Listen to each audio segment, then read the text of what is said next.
मगहर से सतलोक गए कबीरा, जाका पाया नहीं शरीरा।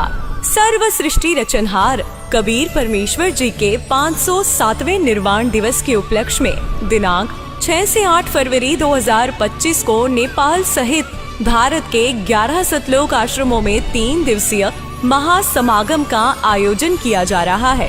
इस शुभ अवसर पर दहेज मुक्त विवाह, रक्तदान शिविर, नेत्र व दंत जांच चिकित्सा, आध्यात्मिक प्रदर्शनी, विशाल सत्संग और विशाल भंडारे का आयोजन किया गया है। आप सभी को इस अद्वितीय कार्यक्रम में सादर आमंत्रित किया जाता है।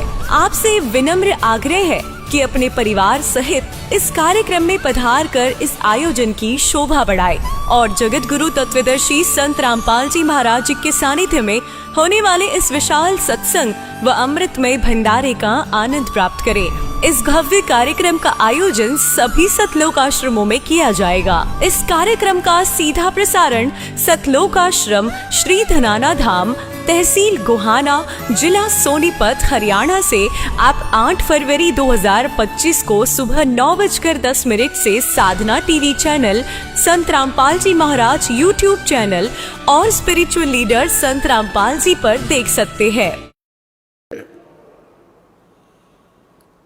सर्व संगत से प्रार्थना है, सत्संग प्रारंभ हो रहा है। कृपया सत्संग स्थल पर शांति पूर्वक विराजमान होकर के श्रद्धा से सत्संग सुने। परमेश्वर की प्यारी आत्माओं से पुनर्निवेदन है, सत्संग प्रारंभ हो रहा है। कृपया सत्संग स्थल पर शांति पूर्वक विराजमान होकर के श्रद्धा से सत्संग सुने। सत सही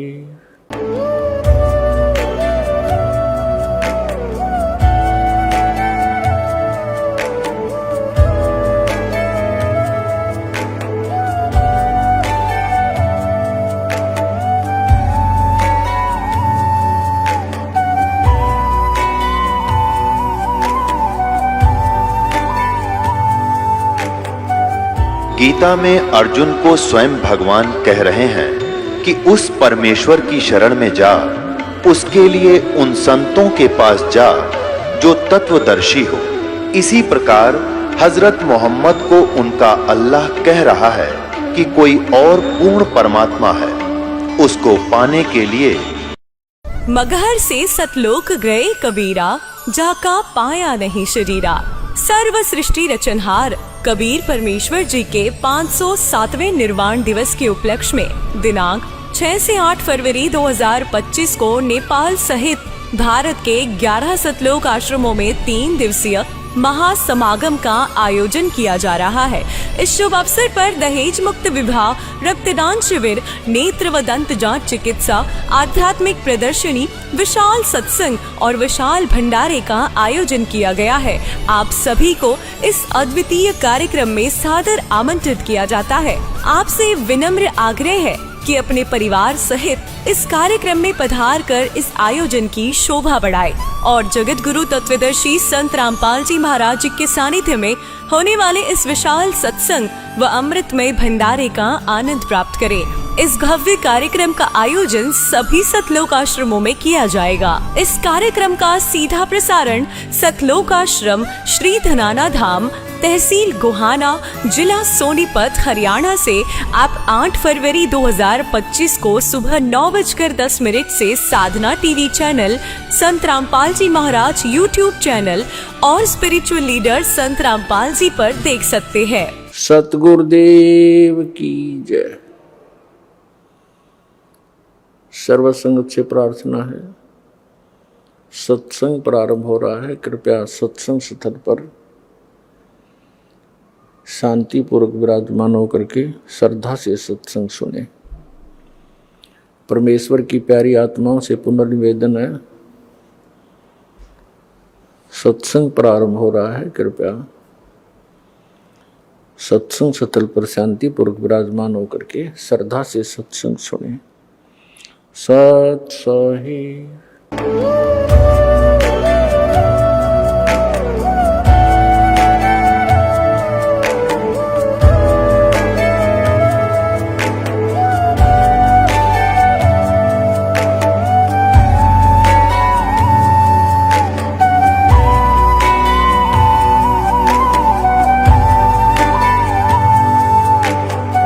गीता अध्याय 15 के श्लोक 16-17 में 3 प्रभु बताए हैं।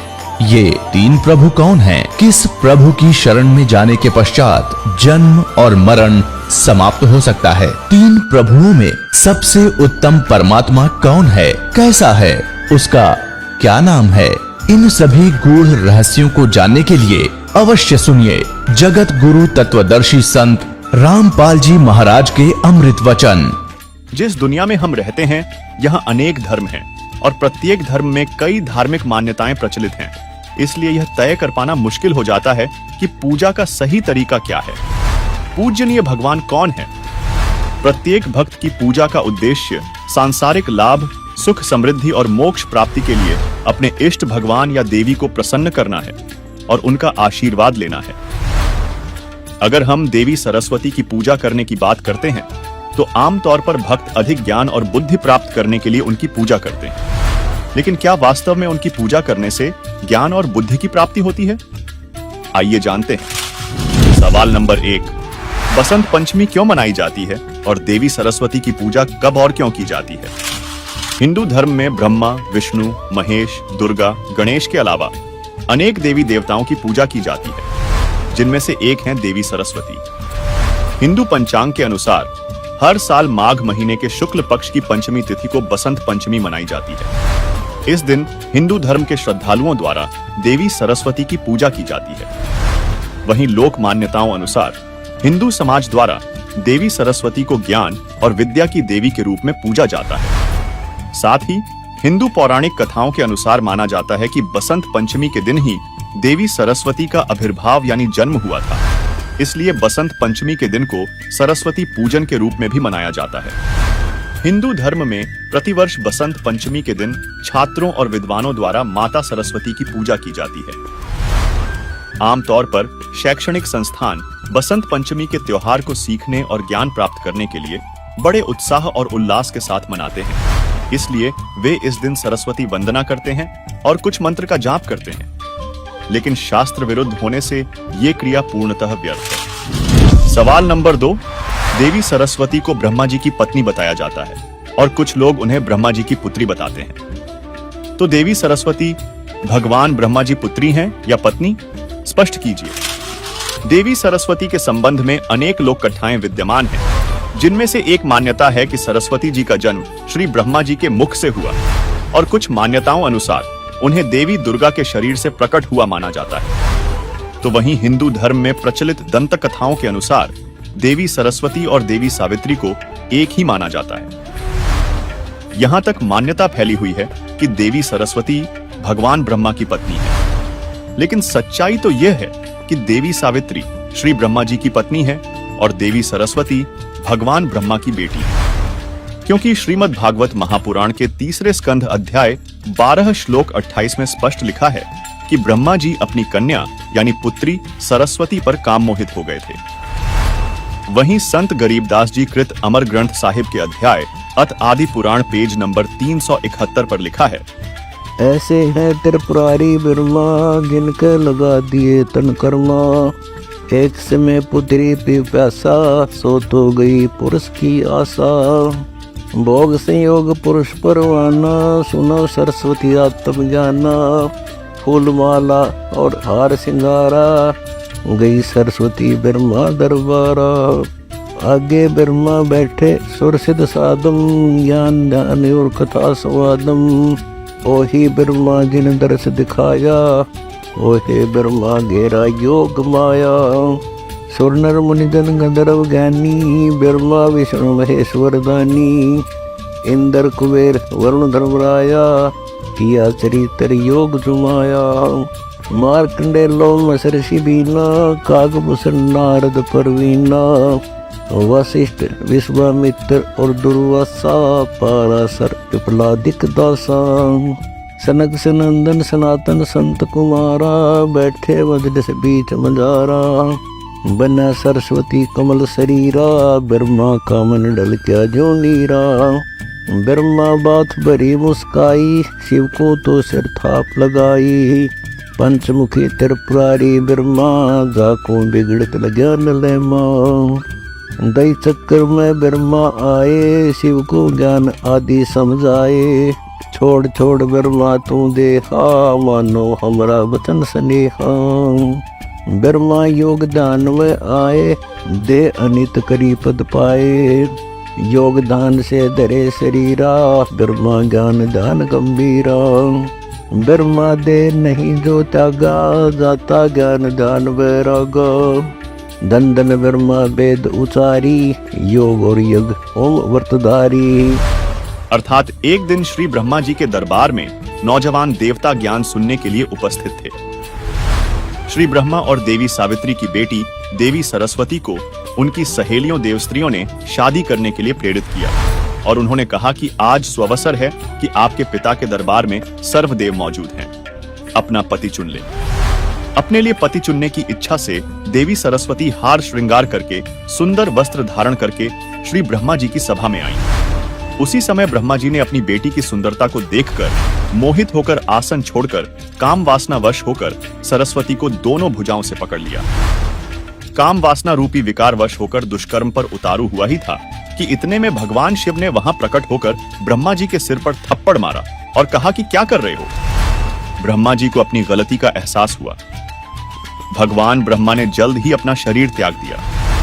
तब उनकी मां देवी दुर्गा ब्रह्मकाल की पत्नी प्रकट हुई और अपनी शब्द शक्ति से ब्रह्मा जी को उसी उम्र का एक नया शरीर प्रदान किया। संत गरीब दास जी महाराज ने कहा है, गरीब बीजक की बातां कहें, बीजक नहीं हाथ। पृथ्वी डोबन उतरे, कह कह मीठी बात, कहन सुनन की करते बाता। कोई न देखा अमृत खाता। गरीब यह बीजक विस्तार है, मन की झाल किलोल। ब्रह्मा पुत्री देखकर हो गए डामाडोल। गरीब देह तजी दुनिया तजी, शिव सिर मारी थाप। ऐसे ब्रह्मा पिता कह काम लगाया पाप। इससे स्पष्ट होता है कि सरस्वती जी ब्रह्मा और देवी सावित्री की पुत्री हैं, ना कि ब्रह्मा की पत्नी। सवाल नंबर 3, कुछ लोगों का कहना है कि देवी सरस्वती, देवी सावित्री और देवी गायत्री एक ही हैं। क्या यह सत्य है? हिंदू धर्म में प्रचलित कथाओं अनुसार देवी सरस्वती, देवी गायत्री और देवी सावित्री को एक ही माना जाता है। देवी सरस्वती ब्रह्मा और देवी सावित्री की पुत्री हैं, जबकि देवी सावित्री ब्रह्मा जी की पत्नी और देवी सरस्वती की माता हैं। वहीं देवी गायत्री को माता दुर्गा ने ब्रह्मा जी को वापस बुलवाने के लिए अपनी शब्द शक्ति से उत्पन्न किया था, जिसका प्रमाण पवित्र कबीर सागर के अध्याय अनुराग सागर पृष्ठ 30 से 37 में मिलता है कि एक बार श्री ब्रह्मा जी हट करके अपने पिता की खोज के लिए चले और उन्होंने तपस्या हठ योग प्रारंभ कर दी। लेकिन ब्रह्मा जी को अपने पिता के दर्शन नहीं हुए। ब्रह्मा जी के सृष्टि रचना के कार्य को छोड़कर तपस्या करने चल जाने से काल ब्रह्म के लोक में सृष्टि रचना का कार्य बंद हो गया। काल ब्रह्म के निर्देश पर देवी दुर्गा ने श्री ब्रह्मा को वापस बुलवाने के लिए अपनी शब्द शक्ति से गायत्री नाम की एक लड़की बनाई और उसे ब्रह्मा को वापस लाने का आदेश दिया, जिसने माता दुर्गा के सामने ब्रह्मा की झूठी गवाही देने के बदले ब्रह्मा के साथ शारीरिक संबंध बनाया और झूठी गवाही देने के लिए तैयार हो गई, जिस कारण माता दुर्गा ने ब्रह्मा और गायत्री को श्राप दिया तथा पवित्र कबीर सागर अध्याय अनुराग सागर के पृष्ठ 28 में लिखा है कि माता दुर्गा ने श्री ब्रह्मा का विवाह माता सावित्री से, श्री विष्णु का विवाह माता लक्ष्मी से, श्री शिव का विवाह माता पार्वती से किया। इससे स्पष्ट होता है कि देवी सरस्वती, देवी सावित्री और देवी गायत्री एक नहीं है, बल्कि 3 अलग-अलग देवियां हैं। सवाल नंबर 4, सरस्वती संगम तीर्थ तथा पुर्रुव तीर्थ की स्थापना कैसे हुई? पुरुरवा तीर्थ, इसके विषय में क्या बताया है? एक पुरुरवा नामक राजा था और वो ब्रह्मा जी की सभा में चला गया। वहां ब्रह्मा जी की लड़की सरस्वती बहुत सुंदर थी, वहां बैठी थी। और जब तक इस प्राणी को तत्व ज्ञान नहीं है, इनमें बकवाद की दाउड़े बकवाद्या की गिठड़ी बांध जा करें, तो उस राजा ने एक बांदी अपनी नौकरानी के माध्यम से पता करा ये लड़की कौन है। उसको पता चला ब्रह्मा की लड़की है, तो उसने संदेशा भिजवाया कि आप मेरे साथ गलत संबंध करना चाहते हो, तो उसने स्वीकृति दे दी ब्रह्मा की बेटी ने। वो दोनों वहां से निकल गए।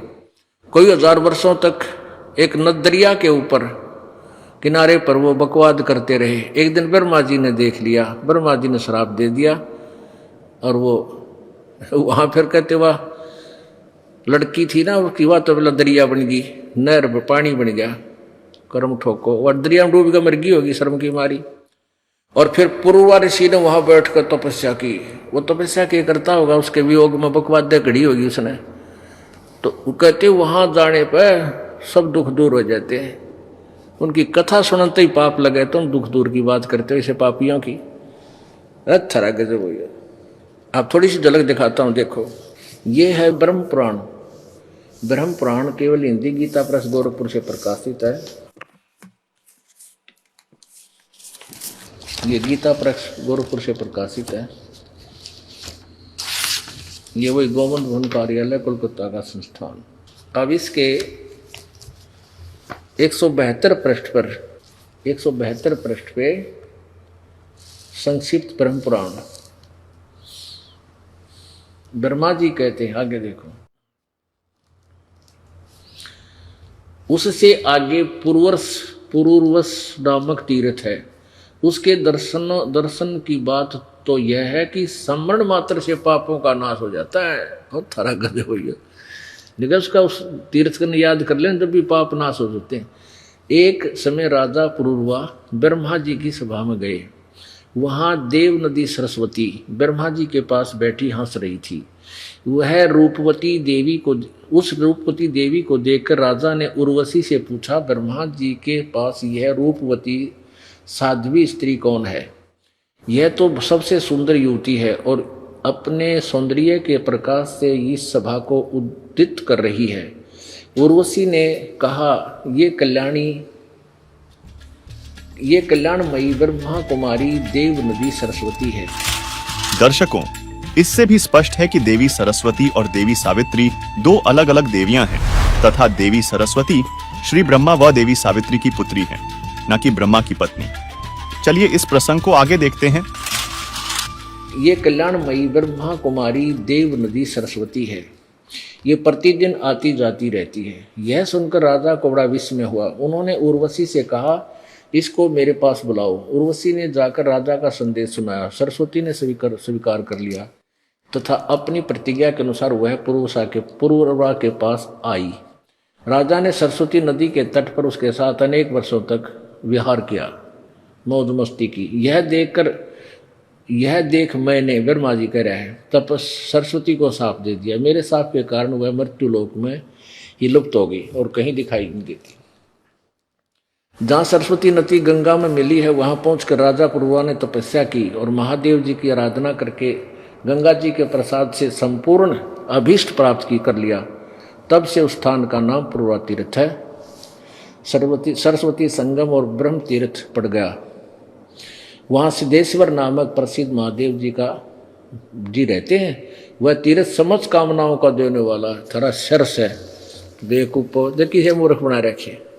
अभी न पढ़ते आना भी शर्मान लागी। हम पहले इसी नशर पर डर रहे थे, इसे डंगे पर रखे इसमें पुराणों में ऐसे मूर्ख बना गए नकली संत में। अब देखो, तीर्थ वो स्थान है जहाँ किसी ने कोई साधना की। चल किसी ने थोड़ी बहुत साधना कर भी ली तो वो लेकर चला गया अपने पुण्य को वहां। अब जैसे किसी ने, कई अच्छे स्थान भी हैं, जैसे राजा जनक ने लिखा है कि कई हजारों यज्ञ करिए एक स्थान पर। वहाँ पानी पुणी का अच्छा प्रबंध था, बढ़िया दरिया थी और काफी लोग वहां आते थे। राजा के उसमें धर्म यज्ञ की उसने, अच्छी बात है, वो कर गया। तो राजा जनक ने कर लिया, वो तो ले गया अपने पुण्यों को स्वर्ग में।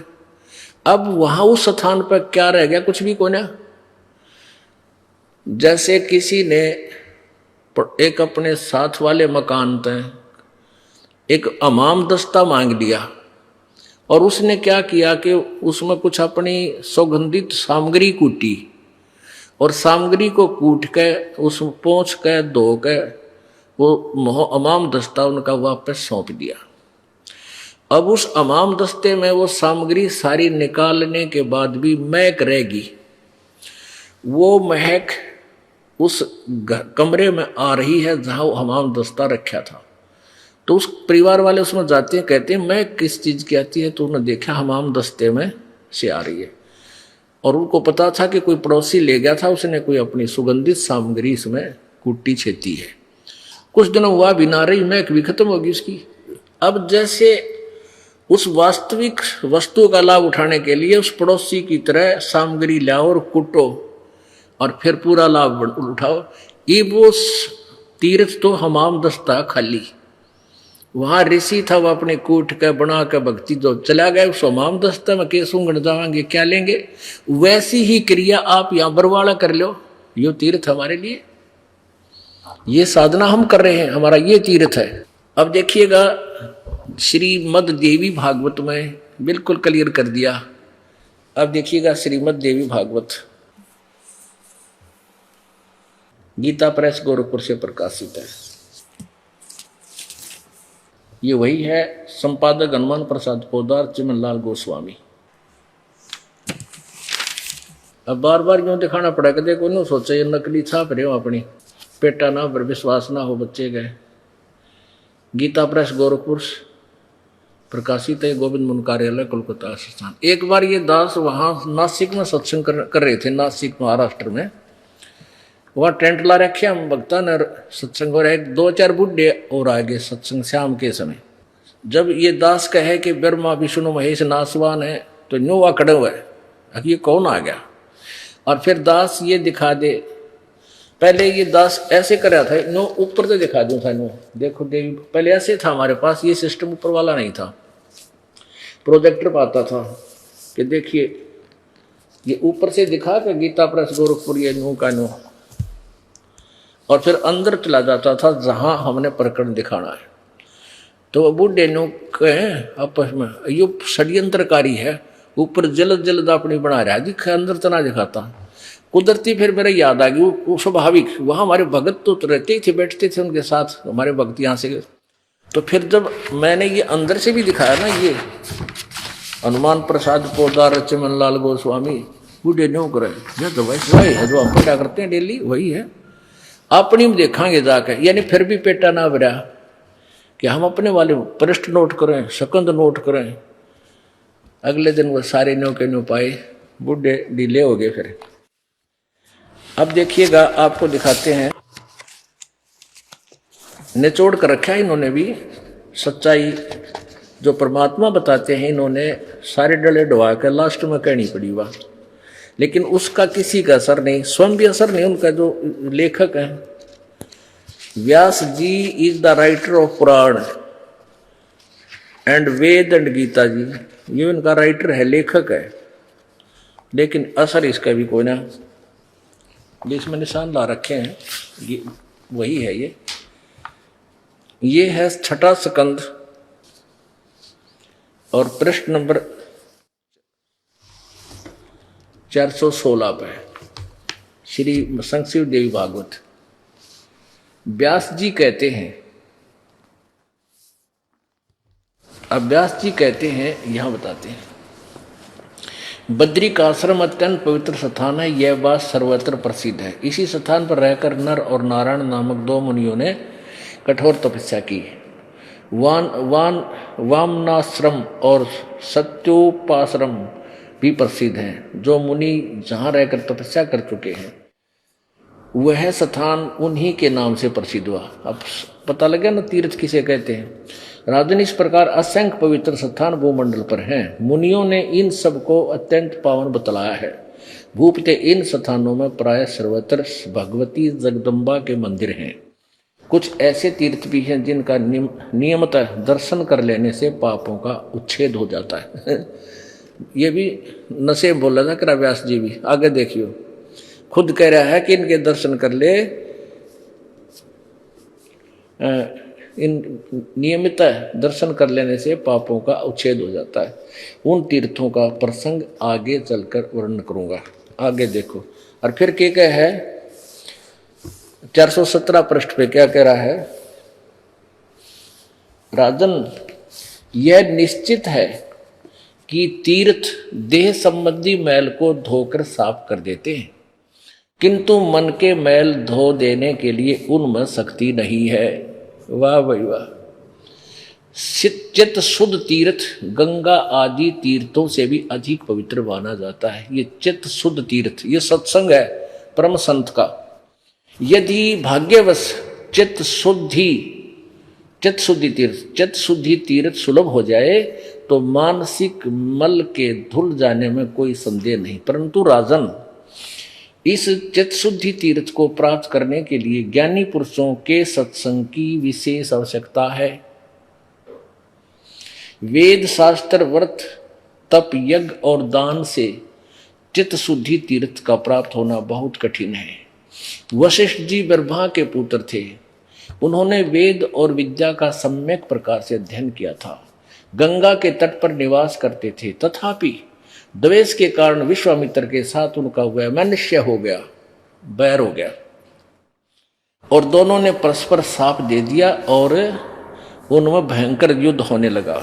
राजन, व्यास जी कहते हैं, व्यास जी बता रहे हैं, राजन, इस प्रकार वशिष्ठ और विश्वामित्र का परस्पर युद्ध छिड़ गया था, जिससे उन दोनों को ही महान कष्ट भोगना पड़ा। नरेंद्र, दानव मानव एवं देव योनि से संबंध रखने वाले कौन ऐसा व्यक्ति जगत में है, रखने वाला, देव योनि से संबंध रखने वाला ऐसा व्यक्ति कौन जगत में है जो अहंकार पर विजय प्राप्त करके निरंतर सुख से समय व्यतीत करता है।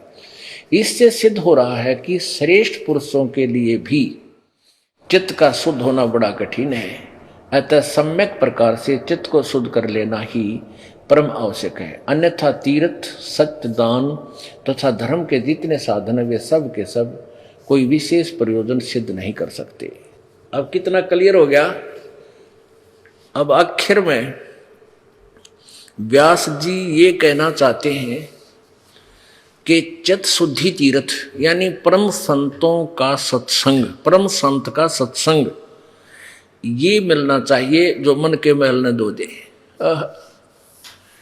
और ये मिलना बड़ा मुश्किल है, क्योंकि वशिष्ठ मुनि ने वेदों को पढ़ा और फिर विश्वामित्र ने भी वेद पढ़े, दोनों विद्वान, और दोनों का झगड़ा हो गया छोटी सी बात पे। किस बात पर हुआ कि वशिष्ठ मुनि जी विश्वामित्र को कहते थे कि आओ राजऋषि, क्योंकि उन्होंने राज्य त्याग कर साधना प्रारंभ की थी, उनमें अभी अहम था। अब इसी बात पर विश्वामित्र और वशिष्ठ का झगड़ा हो गया। विश्वामित्र ने वशिष्ठ मुनि जी के, पहले तो उनका आपस में लठबाजा, फिर विश्वामित्र ने वशिष्ठ के 100 बेटों की हत्या कर दी। वो अरे मैं ऋषि हो, 100 पुत्र मार दिए वशिष्ठ के। अब वशिष्ठ की पैर भी ना बसाव थी कि वो तगड़ा था, राजा से राजपद से आया था, इसलिए अपना शांत रहना उसने उचित समझा। तो कहने का भाव ये है कि अप्रसंग दूसरा चल रहा है, यहाँ वो कथा सेट नहीं होगी, इसलिए दास क्या कहेगा। तो कहने का भाव ये है कि ये दोनों विद्वान बतावे थे और आपस में इनका लठबाज गया, कितना जुल्म कर दिया, बहुत दिनों तक युद्ध हुआ इनका। अब यहाँ वशिष्ठ जी कहते हैं, व्यास जी कहते हैं कि ऐसे संत भी मिलने बहुत मुश्किल है जो कति मन का मैल धो दे। गीता जी अध्याय नंबर 7 के श्लोक नंबर 12 से लेकर 15 तक इन तीनों गुणों, रजगुण ब्रह्मा, सतगुण विष्णु, तमगुण शिव जी की भक्ति करने वालों के विषय में बताया है कि ये भी व्यर्थ है। दर्शकों, गीता के रहस्यमय ज्ञान को जानने से पहले ये जान लेते हैं कि 3 गुण क्या हैं। देखिए, ये 3 गुण कौन है? रजगुण ब्रह्मा, सतगुण विष्णु, तमगुण शिव जी। ये देखिएगा मार्कंडेय पुराण। गीता प्रेस गोरखपुर से प्रकाशित संक्षिप्त मार्कंडेय पुराण के अध्याय 25 में लिखा है कि रजोगुण प्रधान ब्रह्मा, तमोगुण प्रधान रुद्र यानी शिव और सत्व प्रधान यानी सतोगुण प्रधान विश्व पालक विष्णु हैं। ये ही 3 देवता हैं और ये ही 3 गुण हैं। और थोड़ा सा पक्का कर दूं, ये देखिएगा, ये है श्रीमद् देवी भागवत। देखिए, खेमराज श्री कृष्ण दास प्रकाशन, बंबई से प्रकाशित श्रीमद् देवी भागवत भाग 1 के 3 स्कंध के अध्याय 5 श्लोक 8 में भगवान शंकर बोले, हे मात, यदि हमारे ऊपर आप दयायुक्त हो तो मुझे तमोगुण क्यों बनाया? कमल से उत्पन्न ब्रह्मा को रजोगुण किस लिए बनाया तथा विष्णु को सतगुण क्यों बनाया? दर्शकों, नीचे संस्कृत को भी देखें जिसमें स्पष्ट लिखा है, यदि दयार्द्रमणा न सदामपि के कथमहं विहितः च तमोगुणः कमल जश्च रजोगुण संभव सुविहितः किमु सत्वगुणो हरे। इति सिद्धम रजगुण ब्रह्मा सतगुण विष्णु तमगुण शिव जी। दर्शकों, मार्कंडेय पुराण और श्रीमद् देवी भागवत के इस उल्लेख से यह स्पष्ट होता है कि 3 गुण यानी रजगुण ब्रह्मा जी, सतगुण विष्णु जी और तमगुण शिव जी हैं। दर्शकों, अब पवित्र गीता जी से और प्रमाण देखिए त्रिदेवों की पूजा के विषय में क्या कहा गया है और इनकी भक्ति से क्या फल मिलता है। अब ये दास आपको पवित्र श्रीमद् भगवत गीता के अंदर दिखाएगा। गुण तीनों की भक्ति में ये भूल पड़ो संसार, कह कबीर निज नाम बिना कैसे उतरो पार। 3 देव की जो करते भक्ति उनकी कदे ना होवे मुक्ति। तभी तो हमारे सारे पूर्वज भूत बनवा दिए नज्ञानिया ने, और फिर हमारे से श्राद्ध कटवाओ। तुम्हारे पिताजी स्वर्ग में भूखे हैं, नकलियो स्वर्ग में जब कुछ है नहीं, वो स्वर्ग कहाँ हो गया जिसमें भूखे मरे हमारे पूर्वज।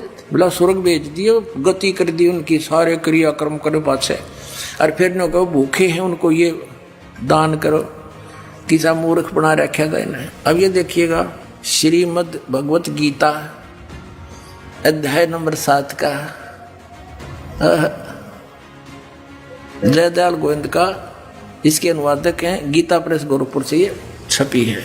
ये देखिएगा अध्याय नंबर 7 के 1, 2, 3 में गीता ज्ञानदाता कहता है कि अर्जुन, अब ऐसा ज्ञान बताने जा रहा हूं जिसको जानने के बाद कुछ भी जानना शेष नहीं रहेगा। देखना अथ सप्तमोध्याय 7वां अध्याय प्रारंभ। श्री भगवान उवाच, इसमें कितना भी श्री कृष्ण उवाच नहीं है, भगवान उवाच। ये आप देख रहे हो सामने।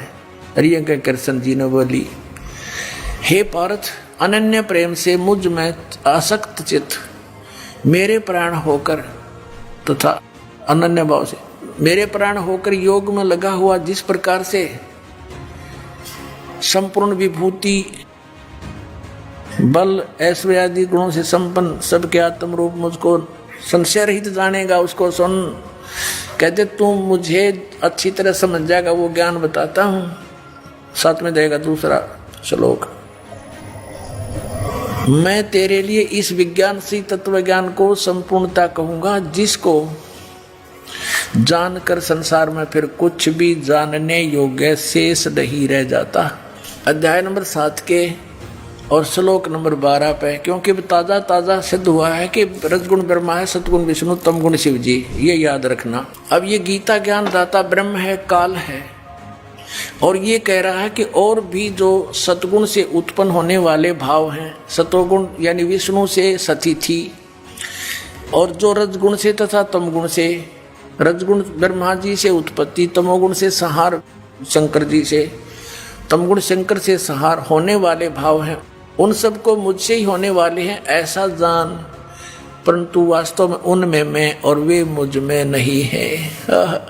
अब पुण्यात्माओं, इस काल भगवान को 1 लाख मानव शरीरधारी प्राणियों के शरीर से निकले गंध को खाने का श्राप लगा हुआ है, जिस कारण से इसने अपने तीनों पुत्रों को ये यहाँ की व्यवस्था दे रखी है कि ब्रह्मा जी रजोगुण है, जिसके प्रभाव से हम संतानों उत्पत्ति करते हैं सभी प्राणी विवश होकर के, जीव के बस की नहीं। और सतोगुण श्री विष्णु जी के सतोगुण के प्रभाव से हम एक दूसरे में जकड़े हुए हैं, हमारे अंदर इतनी ममता भर रखी है, हमारे बस का नहीं से दूर हो सके। और तीसरा जो संहार करता है शंकर भगवान, ये भी काल का पुत्र है। तो इन तीनों से ये कहता है कि जो रजगुण से होता है वो ब्रह्मा जी से उत्पत्ति, और विष्णु जी से स्थिति, और शिव जी से संहार, जो कुछ भी हो रहा है इसका निमित्त कारण तो मैं ही हूँ, पर मैं इनके सामने नहीं आता, इनसे अलग रहता हूँ। अब आगे चलते हैं, देखिएगा अध्याय नंबर 7 और श्लोक नंबर आपने 12 पढ़ लिया। और भी जो सतोगुण से उत्पन्न होने वाले भाव हैं, यानी सतिथि, और रजोगुण जो ब्रह्मा से सृष्टि उत्पत्ति, और तमोगुण शंकर से जो संहार होता है, उन सब को मुझसे ही होने वाले हैं ऐसा ही जान, परंतु वास्तव में इनमें मैं और वे मुझ में नहीं है, इनसे बाहर है ये। अब 13वें में कहा है कि गुणों के कार्य रूप सात्विक, राजस और तामस, इन तीनों प्रकार के भाव से, यानी इन्हीं के ऊपर आसक्त ये सारा संसार प्राणी समुदाय, मोहित हो रहा है, इन तक सीमित है, ब्रह्मा विष्णु महेश तक। इन तीनों गुणों से, रजगुण ब्रह्मा, सदगुण विष्णु, तमगुण शिव जी से परे मुझ अविनाशी को नहीं जानता। ये कहते हैं इनसे ऊपर हूं मैं, अलग हूं। अब आगे देखो, अब 14 में कमाल कर दिया, श्लोक नंबर 14 7वें अध्याय का।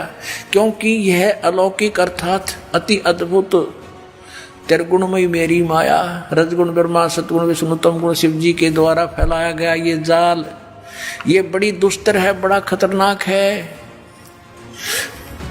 जो पुरुष केवल मुझको निरंतर भजते हैं वे इस माया को ब्रह्मा विष्णु महेश से ऊपर उठ जाते हैं, उल्लंघन कर जाते हैं। यानी जो ब्रह्म से लाभ होता है वो ब्रह्मा विष्णु महेश के लाभ से अधिक स्वर्ग प्राप्ति होती है। अब यहाँ कहते हैं 15वें श्लोक में कमाल कर दिया, 7वें अध्याय के गीता जी में, माया के द्वारा जिनका ज्ञान हरा जा चुका है, रजगुण ब्रह्मा, सतगुण विष्णु और तमगुण शिव जी रूपी इस त्रिगुणमयी माया द्वारा जिनका ज्ञान हरा जा चुका है, जो केवल इन्हीं की भक्ति तक सीमित है, इनसे आगे किसी की सुनना नहीं चाहते। आसुर स्वभाव, राक्षस स्वभाव को धारण किए मनुष्यों में नीच और दूषित कर्म करने वाले मूढ़ लोग, मूर्ख, माम न प्रपदन्ते, मुझको नहीं भजते। यानी जो ब्रह्मा विष्णु महेश तक की भक्ति में लगे रहते हैं, उनके बारे में क्या बताया है कि असुर स्वभाव को धारण किए हुए मनुष्यों में नीच और तरह के जो वही हो, और दूषित कर्म करने वाले मूर्ख लोग, आत्माओं। परमात्मा ने 600 वर्ष पहले कहा था, 3 देव की जो करते भक्ति उनकी कदे ना होवे मुक्ति। और गीता जी ने इनको क्या संज्ञा दे दी आपके समक्ष है। दर्शकों, गीता अध्याय 7 श्लोक 12 से 15 में तीनों गुणों के उपासकों को राक्षस स्वभाव के मनुष्यों में नीच दूषित कर्म करने वाले मूर्ख क्यों कहा गया है, सुनिए। एक भस्मागिरी नाम का साधक था, तपस्वी था, तमोगुण श्री शिव का उपासक, और शिव जी के गेट के सामने, मेन गेट के सामने ऊपर को पैर करके नीचे ने सिर करके तपस्या करने लग गया। 12 वर्ष तक सिरासन पर रहा। एक दिन पार्वती जी ने कहा कि भगवान आप तो महादेव हो, देवताओं के देव हो, आप तो जो चाहो सो कर सकते हो, आपके भगत को दे दो जो मांगता है। अब भगवान शंकर ने कहा, शिव जी ने कहा तमोगुण ने कि मांग भाई भस्मागिरी, क्या मांगता है साधु। भस्मागिरी ने कहा जी वचनबद्ध हो जाओ तब मांगो।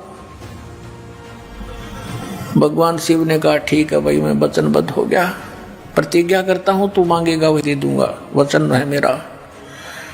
उसी से मैं सीधा खड़ा हो गया और कहने लगा भगवान ये भस्म कड़ा दे दो जो आपने हाथ में पहन रखा है। उस भस्म कड़े में एक शक्ति थी, उसको मालूम था कि जिसके सिर के ऊपर ऐसे करके यूं कह दिया कि भस्म, वो व्यक्ति, वो पशु पक्षी भस्म हो जाता था। अब जो ही भगवान शंकर ने वचनबद्ध होने के कारण वो अपना प्रिय कड़ा भी दे दिया, ये सोचकर कि साधु संत है, जंगल में रहता है, हिंसक पशुओं से बचने के लिए, राक्षसों से बचने के लिए ले रहा होगा, दे दिया। जो ही कड़ा हाथ में आया और एकदम ठाके मारकर हंसने लगा कि शंकर होले होशियार, तुझे मारूंगा और पार्वती को अपनी पत्नी बनाऊंगा। हा हा हा। अब उसने यूं किया, शंकर भगवान जान गया कि तो एकदम चेंज हो गया सारा, इसका तो आओ भाव बदल गया नीच का। भगवान शंकर ने डांक ठोक दी, फुल सपेटते भाग लिया, 100 की सपेटते। आगे आगे भगवान और पीछे पीछे पुजारी जा खखाट पटा। तो परमात्मा ने आके रजा करी, उनके शंकर जी के और उस पुजारी के बीच में आकर पार्वती रूप बना के खड़े हो गए खुद परमात्मा। और वो तो पार्वती के लिए भाग ही रहा था, उसने सोचा चल 2 बात कर लेता हूं, पार्वती से रुक गया। अब पार्वती रूप में परमात्मा ने कहा कि आप रुक जाओ, क्यों भागे जा रहे हो, आओ बैठो 2 बात करेंगे। अब शंकर जी तो आपके निकट आ नहीं सकता, 100 किलोमीटर तो उड़ा नहीं डटे भी हो। अब वो निश्चिंत होकर खड़ा हो गया। पार्वती रूप में प्रभु ने कहा कि मुझे कुछ डांस करके दिखा ताकि मेरा मन प्रसन्न हो, आपको पसंद करूं। वो कहने लगा मैंने नाचना तो ना आता, मैं साधु संत, मैंने तपस्या की है। तो पार्वती रूप में भगवान ने कहा कि मैं सिखाती हूँ तुझे, पहले डांस करके दिखा मुझे। इस हाथ को ऐसे कर, इस पैर को ऐसे कर, इसको ऐसे कर, इसको ऊपर ला, इसको नीचे कर। धीरे धीरे जिस हाथ में उसको कड़ा था वो सिर पर आ गया ना, तो उस बोली बूझ के जब कह दिया भस्म, वो भस्मागिरी नष्ट हुआ। अब उस कड़े को लेकर विष्णु रूप धारण करके परमात्मा शंकर भगवान के से काफी आगे खड़े हो गए और कहा कहाँ दौड़ रहे हो? बोले नाथ कहाँ चले? शंकर जी कहाँ जा रहे हो? कि भाग ले विष्णु भाग ले, पीछे एक दुष्ट आ रहा है, उसने मेरे से धोखा किया है। तब विष्णु रूप में प्रभु ने कहा कि देखिए तेरा कड़ा मैं ले आया, उससे भाग, डरे मत, वो मैंने नाश मार दिया है। कि नहीं नहीं ये कोई और होगा, कि वही है, चिंता ना कर। दौड़ता दौड़ता पूछ रहा कैसे क्या कर दिया? कि मैंने उसको ऐसे ऐसे पार्वती रूप बनाया, उसके सामने खड़ा हो गया, उसको गंड नाच नचा के और उसको ऐसे किया जब वो मार दिया। शंकर भगवान ने कहा मुझे उसकी वो ऐसे दिखा दे, राख कहाँ सी जड़िया है। वो लिया के दिखा लिया ना कि यूँ पड़ा उसकी राख। जब कलेजे की धड़कन बंद हुई भगवान शिव जी की, जिसको अविनाशी कहा करते, अजरो अमर मृत्युंजय कालज सर्वेश्वर महेश्वर। बताओ, ये थे हमारे टीचर हिंदू धर्म के नकली गुरु, मूर्ख बना रहे हमारे को हजारों वर्षों से। अपने आत्माओं, ये तो दो गुणों के पुजारियों का निर्णय हो गया। किसे थे? रजोगुण का उपासक था ब्रह्मा जी का कौन? हिरण्यकशिपु। भगत बनकर श्रद्धा से खूब तपस्या करी, वर मांग लिए, सुबह मरू ना, शाम मरू, रात मरू ना, दिन मरू, फलान मरू ना, धकड़ मरू। कह दिया तथास्तु। फिर उसने सोची हल्दी की गांठ मिल गई, तू पंसारी हो गया, भगवान बन गया। सब ने नु कहा मेरा नाम लो, विष्णु का नाम मत ले लियो, अपना नाम जपावा, हिरण्यकशिपु करो। अरे मूर्ख। अब भगवान ने उसके घर में भेज दिया खम्ब प्रहलाद, और वो नो कहा नहीं पिताजी, हिरण्यकशिपु भी कोई मंत्र होता है, भगवान के नाम से लाभ होगा। पिता पुत्र का झगड़ा हो गया इससे बात पे, और ऐसे जुल्म किए उस पुण्यात्मा के साथ, उस राक्षस स्वभाव को धारण किए हुए मनुष्यों में नीच दूषित कर्म करने वाले मूर्ख हिरण्यकशिपु ने, ब्रह्मा रजगुण के उपासक ने। अब यहाँ कहते हैं, अब क्या बताते हैं, सूक्ष्म वेद में कहा परमात्मा ने कि हिरण्यकुश छाती तोड़वाई और ब्राह्मण बाणा और कर्म कसाई। वो तो ब्राह्मण भगत को आवे हैं, भगत का तो बाणा उसका है, और कर्म इसे कसाई कैसे अपने मासूम बच्चे को मारने के लिए ना जाने कितने अच्छे हथकंडे अपनाए। हिरण्यकशिपु छाती तोड़वाई और ब्राह्मण बाणा कर्म कसाई, रजोगुण का उपासक था, राक्षस कहलाया हिरण्यकशिपु। राक्षस स्वभाव को धारण किए हुए मनुष्यों में नीच दूषित कर्म करने वाले मूर्ख। अब भस्मागिरी जैसा नीच कर्म कौन करेगा? भगवान की पत्नी पे, और नीत खराब कर दिया अपनी माँ पे। तो इसे दुष्ट गीता जी में कहा है, राक्षस स्वभाव को धारण किए। भस्मा असुर कहलाया, भस्मा राक्षस कहलाया भस्मागिरी से। अब सतोगुण श्री विष्णु जी के पुजारी वैष्णु धर्म, वैष्णु साधु होते हैं। एक समय हर की पैड़ी हरिद्वार के अंदर एक कुंभ के पर्व की, कुंभ के मेले की, त्योहार की प्रभी लगी। हर की पैड़ियों पर वो प्रभी लगनी थी, वहाँ स्नान करना था। तो सभी ये षटदल बोला है न, 6 प्रकार के, गिरी, पुरी, नागा, सन्यासी, वैष्णो, नाथ, ये षटदल कहलाते हैं। दल माने संख्या, अलग अलग ग्रुप, दल माने पूरा समूह।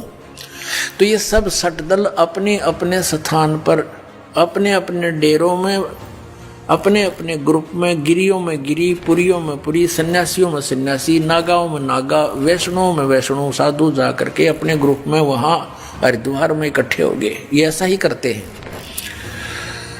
और जब स्नान करने का समय आता है, उस समय ये सभी चल पड़ते हैं अपने मुखिया के पीछे पीछे। अपने अपने अलग अलग गिरियों का मुखिया अलग होता है, पुरियों का अलग, सन्यासियों का अलग, वैष्णव का अलग, नागाओं का अलग। ये नागा और गिरी, पुरी, सन्यासी और ये नाथ, ये सारे तमोगुण शिव के उपासक, सतोगुण विष्णु के उपासक, वैष्णव साधु। पहले नागा पहुंच गया पूरा ग्रुप, कोई हजारों की संख्या में, 50-60 हजार, और हर की पैड़ी पर नहाने के लिए पोजीशन पकड़ के पहले स्नान करने लगे। पीछे से आगे वैष्णव का समूह पूरा। वैष्णव ने आकर कहा कि हे सतोगुण वैष्णव, विष्णु के उपासकों ने कहा कि हे नागाओ, तुम पहले स्नान मत करना, प्रथम हम स्नान करेंगे, हम सर्वश्रेष्ठ हैं। नागा कहने लगे नहीं, हम सर्वश्रेष्ठ हैं, हम प्रथम स्नान करेंगे, हम त्यागी और बैरागी हैं, हम नी इच्छा रहते हैं, हम वस्त्र तक भी ग्रहण नहीं करते और हम सर्वश्रेष्ठ हैं, हम प्रथम स्नान करेंगे।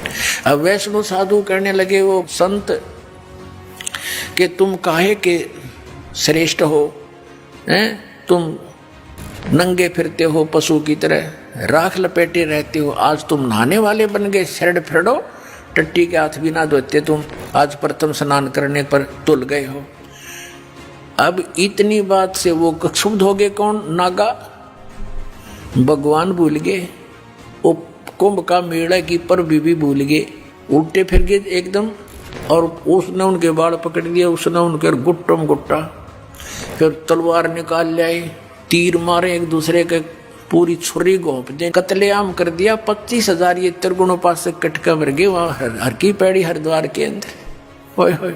अब इसके विषय में सुख संवेद में कहा है, तीर तुपक तलवार कटारी जमदड़ जोर बधावे हैं, हर पैड़ी हर हेत न जाण्या वाजा तेग चलावे हैं, काटे शीस नहीं दल करुणा ये जग में साध कवावे हैं, जो जन इनके दर्शन को जावे उनको भी नरक पठावे हैं। ओए होए। 4 पंक्तियों में निर्णय दे दिया सुख संवेद में परमात्मा ने, कबीर भगवान ने, के तीर तुपक तलवार कटारी और डट के लठ बजावे हैं, जमदड़ जोर बधावे हैं, और हर पैड़ी हर हेत नहीं जाना। हर की पैड़ी कहें भगवान की छाती पे कत्लेआम कर डाला। हर पैड़ी हर हेत नहीं जाना, वहां जाते यानी तलवार चलावे हैं, और काटे शीस नहीं दल करुणा ये जग में साध कमावे हैं। इन्हें तुम संत भी कहते हो, और जो जन इनके दर्शन को जावे उनको भी नरक पठावे। उन भी ये पाठ पढ़ाओगे, ऐसे उनको बना देंगे। आज तक ये कैसा जुल्म करते रहे, हिंदू मुसलमानों को मार डालते हैं इन्हीं के बहकाए हुए, और मुसलमान हिंदुओं का काट डालते हैं और काजी और मुल्लाओं के बहकाए हुए। तो पुण्यात्माओं, जब तक हम तत्व ज्ञान से परिचित नहीं होंगे, हमारी ऐसे ही ये हमारी दुर्बुद्धि बनाए रखते हैं, हमारा दुरुपयोग करते हैं ये मूर्ख लोग अपने स्वार्थ के वास्ते, ये गुरु। अब हर पैड़ी हर हेत नहीं जाना वहां जाते एक चलावे हैं, और काटे शीस नहीं दल करुणा दया नहीं इनके अंदर। अरे न साधु कहो तुम, ये जग में साध कमावे हैं। दर्शकों, अभी आपने तीनों गुणों रजगुण ब्रह्मा, सदगुण विष्णु और तमगुण शिव जी के उपासकों के विषय में जाना। यही वजह है कि इन तीनों गुणों के उपासकों को गीता अध्याय 7 श्लोक 12 से 15 में राक्षस स्वभाव के मनुष्यों में नीच, दूषित कर्म करने वाले मूर्ख कहा गया है। यानी तीनों गुणों अर्थात रजगुण ब्रह्मा, सतगुण विष्णु और तमगुण शिव जी की साधना व्यर्थ है। और फिर अपनी साधना गीता ज्ञानदाता ब्रह्म कहता है कि मेरे साधक 4 प्रकार के हैं, अर्थार्थी, आर्थ, जिज्ञासु और ज्ञानी। तो उनमें से 3 प्रकार के जिज्ञासु तक, यानी अर्थार्थी, आर्त और जिज्ञासु, ये तीनों रिजेक्ट कर दिए कि ये सही भक्त नहीं है मेरा भक्त है ज्ञानी, ज्ञानी आत्मा। उसको ये पता लग गया कि एक परमात्मा की भक्ति करनी चाहिए, आन उपासना त्याग देनी चाहिए, और मनुष्य जीवन केवल परमात्मा प्राप्ति के लिए ही प्राप्त होता है। इस दृष्टिकोण से उस ज्ञानी आत्मा ने वेदों को पढ़ा, उसमें से निष्कर्ष निकाल लिया कि एक ही परमात्मा पूर्ण ब्रह्म है जिसकी पूजा करने से मोक्ष होगा। अब वहां वेद में और गीता में मंत्र ब्रह्म का है और महिमा पूर्ण ब्रह्म की है। परमेश्वर कबीर जी कहते हैं, वेद मेरा भेद है पर मैं ना वेदन के माही, और जौन वेद से मैं मिलूं। ये वेद जानते नहीं। तो ऋषियों ने ज्ञानी आत्मा ने जिन्हें भगवान चाहिए था ओम नाम का जाप सेलेक्ट कर दिया वेदों और गीता से, और साधना तप घोर तप शुरू कर दिया। घोर तप की बीमारी इस काल ने ब्रह्मा का लाई थी। जब ये कमल के फूल पर बैठा था अकेला, आकाशवाणी कर दी तप करो तप करो। तो ब्रह्मा जी ने ये आकाशवाणी पूर्ण परमात्मा की मान ली या थी काल की, तो तपस्या शुरू कर ली। तो इन ऋषियों ने अपने इस ओम नाम के जाप में या तपस्या और ठोक ली, यानी ये व्यस बना लिया। हठ योग किसी भी शास्त्र में नहीं, हठ योग करने का किसी में भी नहीं। इन्होंने सभी ने हठ योग किया, ब्रह्मा ने किया, विष्णु ने किया, शिव ने किया और सब ऋषियों ने किया, तो वो भी पार नहीं हुए। उन्होंने उनमें भी जो है ना ये ईर्ष्या राग द्वेष महिमा भरी रही। एक चुणक नाम के ऋषि थे, उन्होंने इसी तरह वेदों के अनुसार साधना की, हठ काफी समय तक तप किया, ओम नाम का जाप किया, एटम बम बन गया। मानदाता चक्रवर्ती राजा की 72 करोड़ सेना थी, उसको अपनी सिद्धि शक्ति थे, अपनी कमाई दो हठ योग करके जो उसने तोप बना ली थी और साधना की सिद्धियां जो कमाई थी इकट्ठी की थी, उसका दुरुपयोग करके मानधाता चक्रवर्ती यानी पूरी पृथ्वी का राजा था वो, उसकी सेना को मार डाला। अपने उस सारे जीवन की कमाई का युद्ध दुरुपयोग कर लिया। इसलिए गीता जी अध्याय नंबर 7 के श्लोक नंबर 18 में कहा कि ज्ञानी आत्मा है तो उद्धार है, ये परमात्मा के लिए न्यौछावर है, लेकिन ये पुण्यात्मा मेरे वाली अनुत्तम गति में सचित है, क्योंकि ब्रह्म साधना भी मोक्षदायक नहीं है, ऐसी ही दुखदायक है। कि जैसे उस तुड़क ऋषि ने साधना की परमात्मा पाने के लिए, भगवान मिला नहीं, उसके लिए तो थ्योरी बना दी निराकार है दिखता को नहीं, और उससे होगी सिद्धियां, वो एटम बम बन गया। उसका दुरुपयोग करके और सब ऋषियों में सुप्रीम हो गया। और को हो भाई उसने इतना काम कर दिया, एक 72 करोड़ सेना मार दी अपनी पुतलियों से, इससे ये ऋषि पा किए, इनकी महिमा होगी, डरते इनको प्रणाम कर छेड़ियो ना, क्योंकि तो भरड़ है, सर्प बन गए, नंबर डंक बन गया, और कोई छेड़ा उसका डंक मार दे, अब पढ़ रहे फिर सांप है।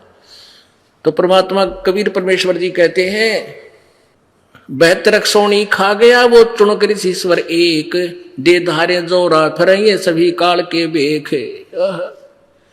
72 सोनी खा गया ये चुनक ऋषीश्वर, ऋषियों में भी महान ऋषि माना जाने वाला 72 सोनी खा गया। और चुनक ऋषीश्वर एक कहते हैं दे धारे या मौत फिरे, ये ऋषि नहीं है तो मौत थी चलती फिरती। ये सभी काल के भेख, ये ब्रह्म तक के साधक, काल के साधक, काल के भेख। गीता जी अध्याय नंबर 7 के श्लोक नंबर 19 में स्पष्ट किया है कि बहु नाम जन्मा नाम अंते ज्ञानवान माम प्रपद्ये,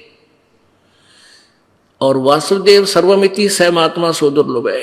ये बहुत जन्म जन्मांतर के किसी अंत के जन्म में कोई ज्ञानी आत्मा ब्रह्म तक की साधना करता, नहीं तो नीचे के भैरव भूत बेतालों में देवताओं में उलझे रहते हैं। और ये बताने वाला कि वासुदेव यानी पूर्ण परमात्मा ही भक्ति के योग्य है, वही मोक्षदायक है, वही पाप नाशक है, वही पूजा के योग्य है, उसी की भक्ति करनी चाहिए, नथिंग एल्स। ये बताने वाला साधु तो बड़ी मुश्किल से मिलेगा, सहमात्मा सुदुर्लभ है। तो यहां व्यास जी भी यही कह रहे हैं कि जो इस मन के मैल ने धो दे, ऐसा सत्संग करने वाला संत आपको बहुत मुश्किल से मिलेगा। और बात तेरे काम न आवे तू संतों शरण लाग रे, के सोवे गफलत में बंद।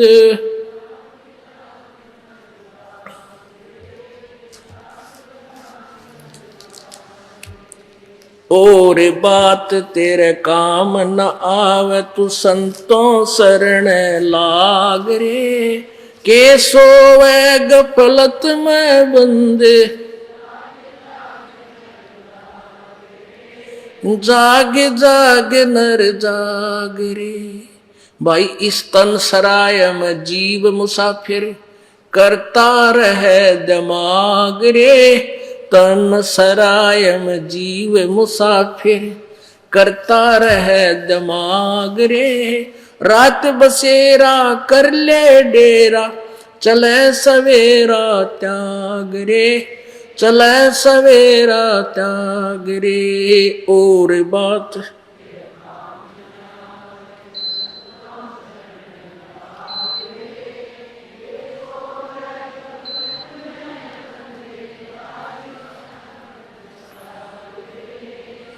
जाग जाग नर जाग रे।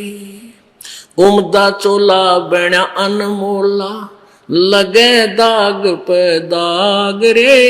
उमदा चोला बण्या अनमोला, लगे दाग पे दाग रे। 2 दिन की गुजरान जगत में, क्यों जले बिरानी आग रे। और बात तेरे काम न आवे, तू संतों शरण लाग रे। के सोवे गफलत में बंदे, जाग जाग नर जाग रे। भाई कुब्द कांचड़ी चढ़री चित पे तू, होया मनुष्य से नाग रे। कुब्द कांचड़ी चढ़री चित पे, तू होया मनुष्य नाग रे। सूझे नहीं सजन सुख सागर, ये बिना प्रेम बैराग रे। बिना प्रेम बैराग रे। और बात तेरे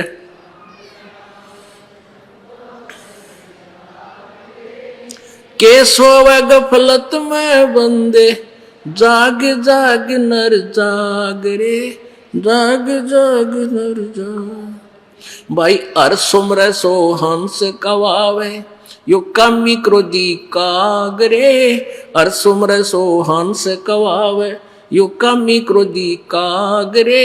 बोरा न भर में विष के बन में, चल बेगमपुर बाग रे। चल बेगमपुर बाग रे। और बात तेरे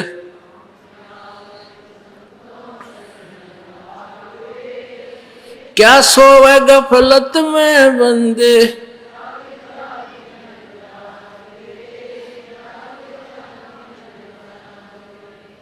भाई शब्द सैन सतगुरु की पेछाणी, यो पाया अटल सुहाग रे।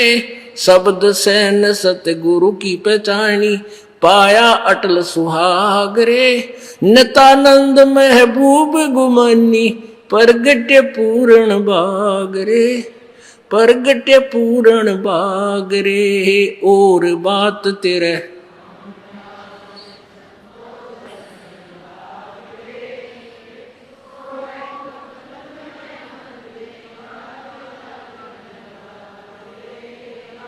जाग जाग नर जाग रे। और बात तेरे काम न आवे, तू संतों शरण लाग रे। के सोवे गफलत में बंदे, जाग जाग नर जाग रे। जाग जाग नर जाग। सत साही किसी भी सदग्रंथ या संत के विचार आप देखोगे, सर्वप्रथम परम संत की आवश्यकता पर जोर दिया है। पवित्र गीता जी अध्याय नंबर 4 के श्लोक नंबर 34 में कहा है कि अर्जुन, उस पूर्ण परमात्मा के तत्व ज्ञान के बारे में मैं अपरिचित हूं। उस तत्व ज्ञान को तू तत्वदर्शी संतों के पास जाकर समझ, उनको दंडवत प्रणाम करने से और कपट छोड़कर उनके सामने प्रसन्न करने से वो तत्वदर्शी संत आपको तत्व ज्ञान कराएंगे। इसी प्रकार यजुर्वेद अध्याय नंबर 40 के मंत्र नंबर 10 से लेकर 13 में यही प्रकरण दिया है कि तत्वदर्शी संत ही आपको यथार्थ ज्ञान बताएंगे। इससे सिद्ध है कि गीता जी का ज्ञान इनकम्प्लीट है और गीता ज्ञान दाता सर्वज्ञ नहीं है और वेद ज्ञान दाता भी सर्वज्ञ नहीं है। उसने भी इन गीता और वेदों से भिन्न ज्ञान जानने वाले उस तत्वदर्शी संत की तरफ संकेत किया है। और इसी प्रकार ये महात्मा नित्यानंद जी कह रहे हैं, भले ही ये विष्णु जी के उपासक थे, लेकिन टर्म एंड कंडीशन एक जैसी ही होती है। जैसे कोई बच्चा खेल में खेलता है डिस्ट्रिक्ट सतर पे, डिस्ट्रिक्ट लेवल पर यानी जिला सतर पे, तो नियम वही होते हैं। और कोई खेलता है फिर राज्य सतर पे, कोई फिर अपना नेशनल सतर पर, देश के आखिरी जो मैच होता है। और फिर इंटरनेशनल स्तर पर यानी विदेशों के साथ भी जो खेल खेलता है तो सबके नियम एक जैसे हैं। सर्वप्रथम संत पूरा हो और फिर शिष्य भी पूरा हो, यानी प्रत्येक मर्यादा का पालन करता हुआ इस राम नाम के गेम न खेले जब सफल होगा। कहते हैं बाजी से राजी नहीं ये संता नाल खुशहाल, ये मल अखाड़ा जीतेंगे भाई युगल युगन के माल। श्रीमद् भगवद गीता में सदगुरु अर्थात तत्वदर्शी संत की क्या पहचान बताई गई है? अपने आत्माओं यहाँ एक कंसेप्ट और क्लियर करेंगे। गीता ज्ञान दाता कहता है, अब उसकी पहचान भी बताता है कि वो तत्वदर्शी संत होगा कैसा। श्रीमद् भगवत गीता अध्याय नंबर 15 के श्लोक नंबर 1 में तत्वदर्शी संत की पहचान बताई है। क्या बताया है कि ये संसार रूपी उल्टा लटका हुआ वृक्ष समझो, पूरा विश्व सब ब्रह्मांडों समेत, और जिसकी ऊपर को जड़ है नीचे को तीनों गुण रूपी शाखा है। श्रीमद् भगवत गीता अध्याय नंबर 15 के श्लोक नंबर 1 से लेकर 4 में ये स्पष्ट किया है, इस उल्टे लटके हुए संसार रूपी वृक्ष की जानकारी दी है। अब आपको ये उल्टा लटका हुआ संसार रूपी वृक्ष दिखाते हैं, फिर आसानी से जो दास सब सदग्रंथों से रूबरू करने जा रहा है आपको आसानी से समझ जाएंगे। देखिएगा, ये समझो एक संसार रूपी वृक्ष है पूरा,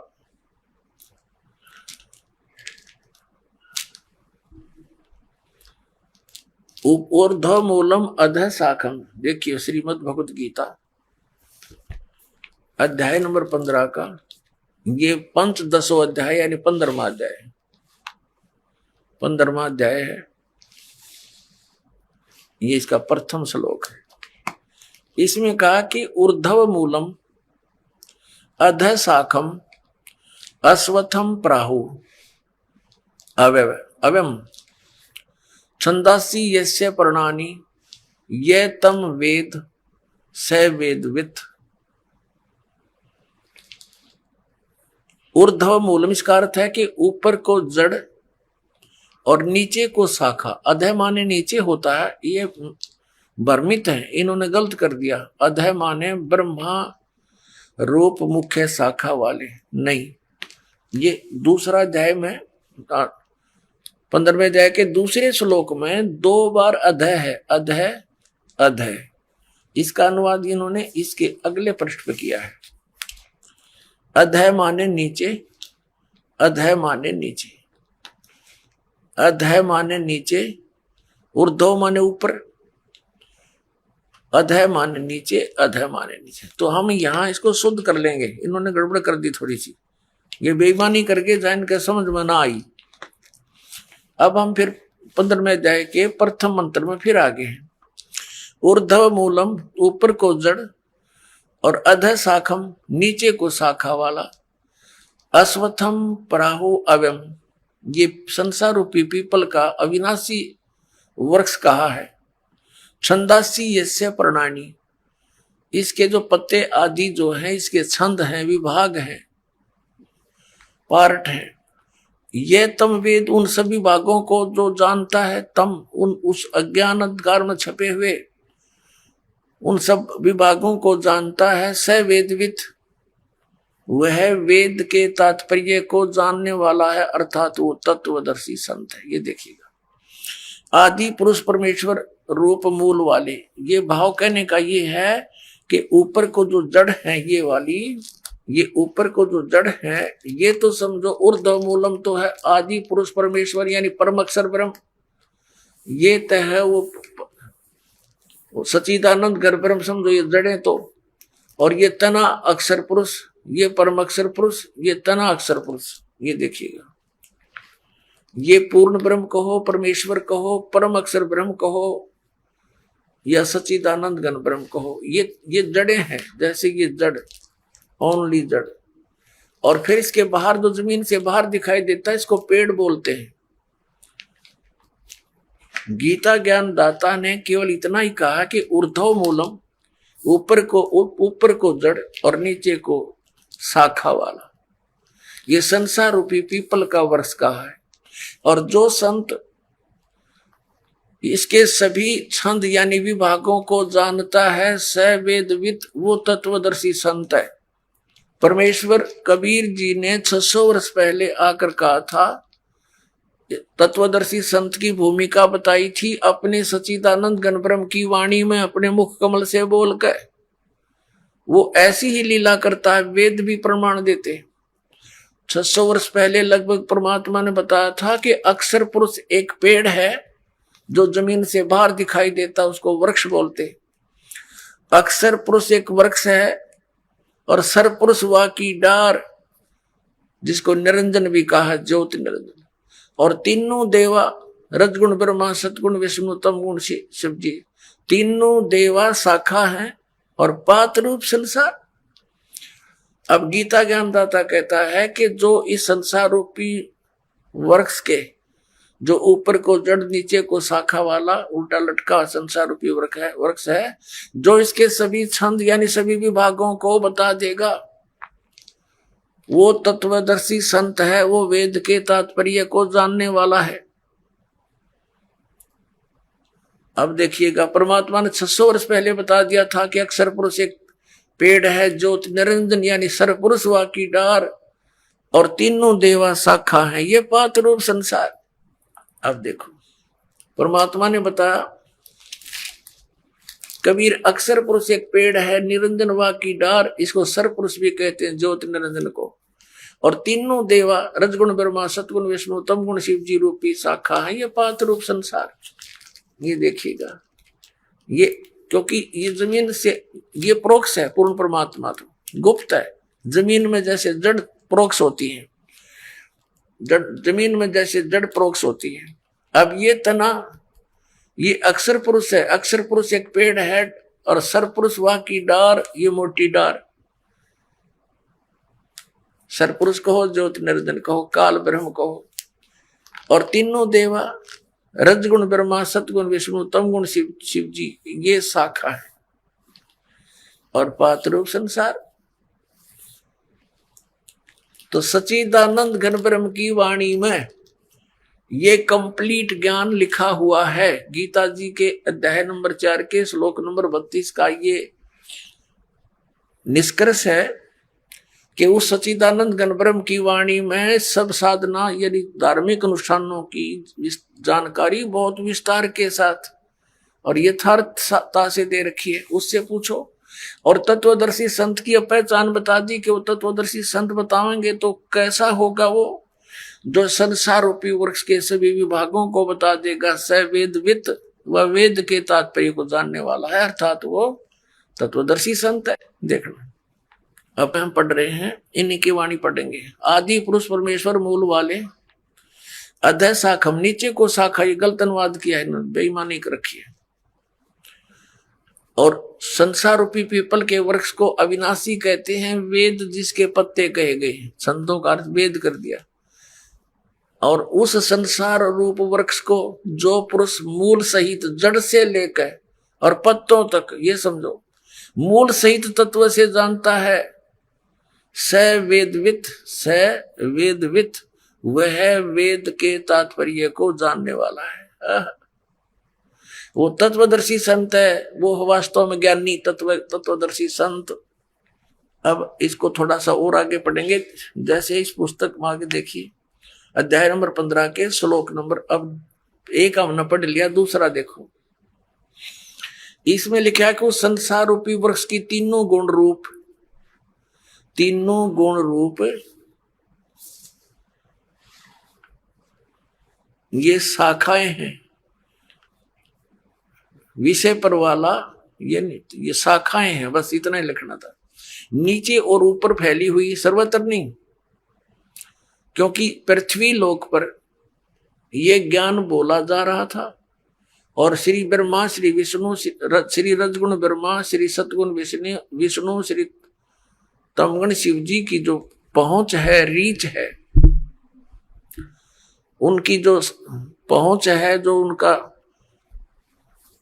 उनका प्रभुता है उनकी, वो केवल इन 3 लोकों पर है, पृथ्वी लोक, नीचे पाताल लोक और ऊपर स्वर्ग लोक।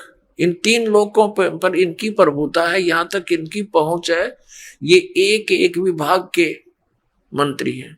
और पृथ्वी लोक पर यू बोला जा रहा है क्या ना, ऊपर और नीचे यानी स्वर्ग और नीचे पाताल तक इनकी क्षमता है। रजगुण ब्रह्मा, सतगुण विष्णु, तमगुण शिव जी की। देखना श्रीमद् भगवत गीता अध्याय नंबर 15 का हम श्लोक नंबर अब दूसरा पढ़ रहे हैं। उस संसार वृक्ष की तीनों गुण रूप शाखा, ये है अधः च ऊर्ध्वम प्रसरता तस्य शाखा गुण प्रवर्धा। अब यहां तीनों गुण रूप जल से बड़ी हुई शाखाएं नहीं है, यह है विषय पर वाला शाखा, विषय विकारों की शाखाएं हैं, ऐसा समझो। इन्हें गलत कर रखा है। नीचे और ऊपर, सर्वत्र नहीं, नीचे और ऊपर फैली हुई है। और मनुष्य लोक में, यहां पृथ्वी लोक पर कर्मों के अनुसार बांधने वाली, यानी कर्मों के आधार पर ये हमें सुनियोजित रखने वाली भी मुख्य कारण है। मूलानी माने जड़ है, ये मुख्य कारण है। नीचे और ऊपर, सभी लोकों में नहीं, केवल नीचे ऊपर फैली हुई है। यहां एक शब्द है तीनों गुण रूप शाखा। अब रजगुण ब्रह्मा है, सतगुण विष्णु, तमगुण शिव जी, ये कंसेप्ट क्लियर करना पड़ेगा। एक तो बहुत ही सिंपल सा देखिए आप, रजगुण ब्रह्मा है, यही तीनों गुण है, यही 3 देवता, इन्हीं पुराणों में देखिएगा। ये गीता प्रेस गोरखपुर से प्रकाशित है, मार्कंडे पुराण।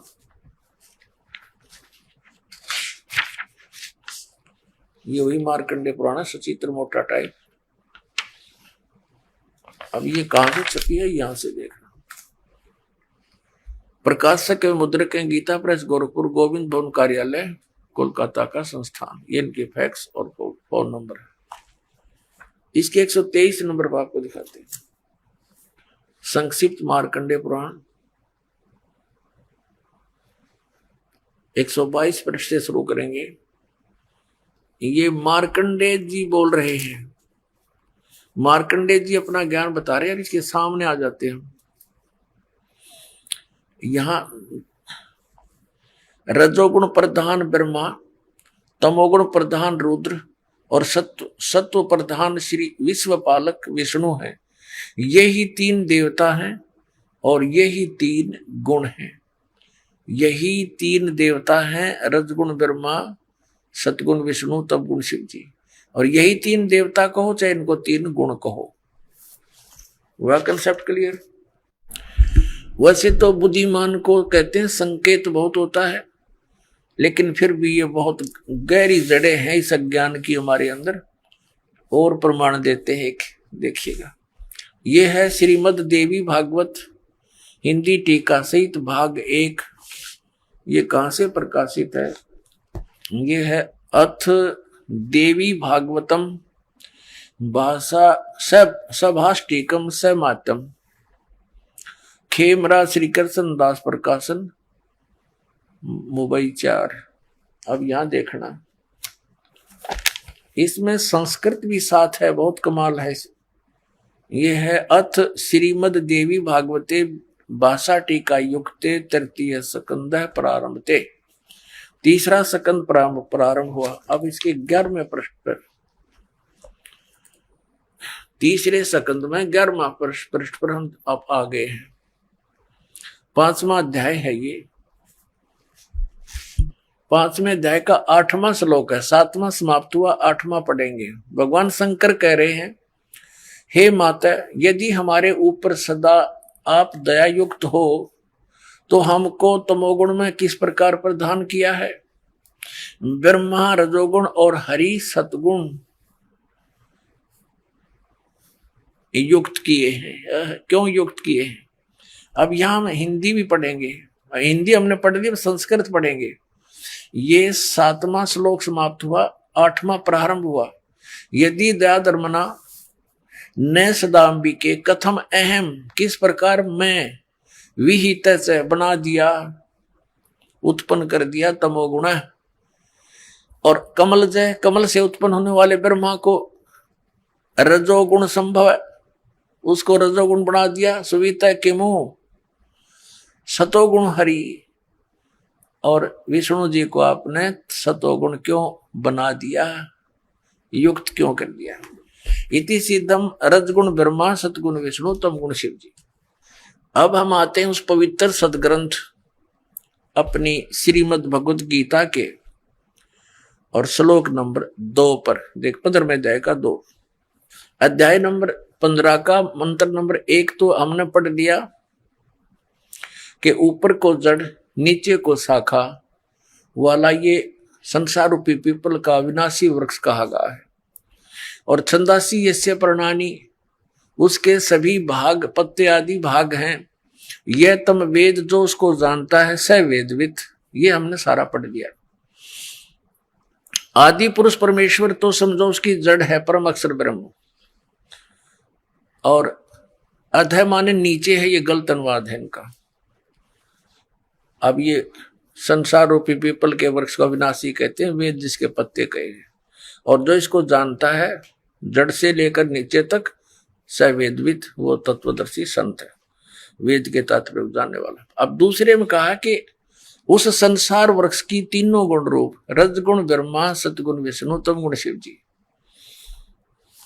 ये विषय वासना रूपी शाखाएं समझो, और ये नीचे और ऊपर फैली हुई है, सर्वत्र नहीं। ये मनुष्य लोक में कर्मानुसार भी यही हमें सुनियोजित रखते हैं, जैसा जिसका कर्म है वैसा ही देते रहते हैं।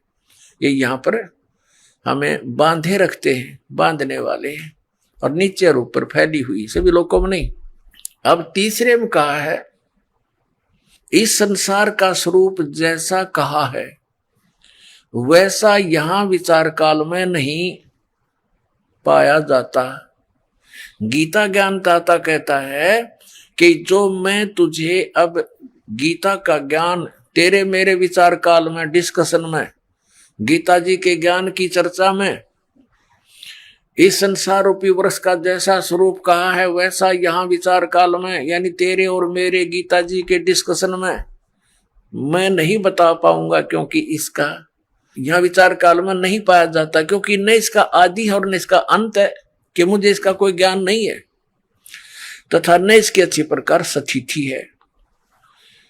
इसलिए इस सुविरुद्ध मूलम, इन्होंने अनुवाद गलत किया है, अति दृढ़ मूल वाले, ये ठीक है, इतना ही काफी है। अति दृढ़ मूल वाले यानी ऊपर को जो जड़ है वो तो है अमर स्थल, अमर स्थान परमात्मा का। जैसे ऊपर को जो जड़ समझो, जहां से सब संसार की उत्पत्ति हुई है, जड़ों से पेड़ उगता है, बनता है पौधा बनकर, तो वो आदि ऊपर के जो लोक हैं, सतलोक, अलखलोक, अगम और अकैलोक, वो तो सुविरूढ़ है यानी दृढ़ है, वो तो अविनाशी स्थान है, और वहां से ही बाकी के संसार रूपी वृक्ष की प्रवृत्ति पर विस्तार को प्राप्त हुई है, यानी उस वहां से ही सबकी रचना हुई है। तो वो तो अविनाशी है, सुविरूढ़ मूलम, संसार रूपी वृक्ष की जो जड़ है वो तो समझो दृढ़ है, अविनाशी है। ये देखिए, ये ऊपर को जड़ और नीचे को तीनों गुण रूपी शाखा, ये संसार रूपी वृक्ष है। तो ऊर्ध्व मूलम, ऊपर की जो जड़ है वो तो अविनाशी है। अब 15वें अध्याय के हम अब तीसरा श्लोक पढ़ रहे हैं। सुविरुद्ध मूलम यानी अति दृढ़ मूल वाले ऊपर के स्थान तो कति अविनाशी हैं।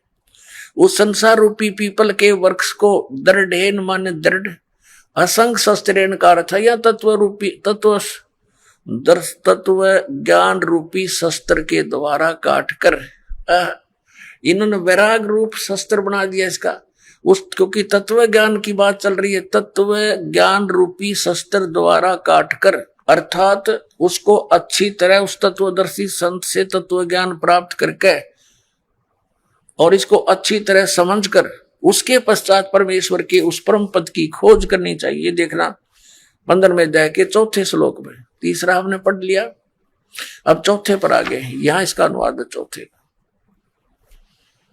उसके पश्चात यानी तत्वदर्शी संत से प्राप्त ज्ञान के आधार से, उस तत्व ज्ञान के आधार से उसके पश्चात उस परम पद परमेश्वर को भली भांति खोजना चाहिए, जिसमें गए हुए साधक यानी फिर लौटकर संसार में नहीं आते, और जिस परमेश्वर से इस पुरातन यानी पुराने संसार रूपी वृक्ष की प्रवृत्ति विस्तार को प्राप्त हुई है, यानी जिस परमात्मा ने सब ब्रह्मांडों की रचना की है, उसी आदि पुरुष नारायण के परम अक्षर ब्रह्म के सचिदानंद घन ब्रह्म की मैं शरण हूं, इस प्रकार दृढ़ निश्चय करके परमेश्वर का मनन और निधि ध्यान करना चाहिए। परपदे माने उसकी पूजा करनी चाहिए।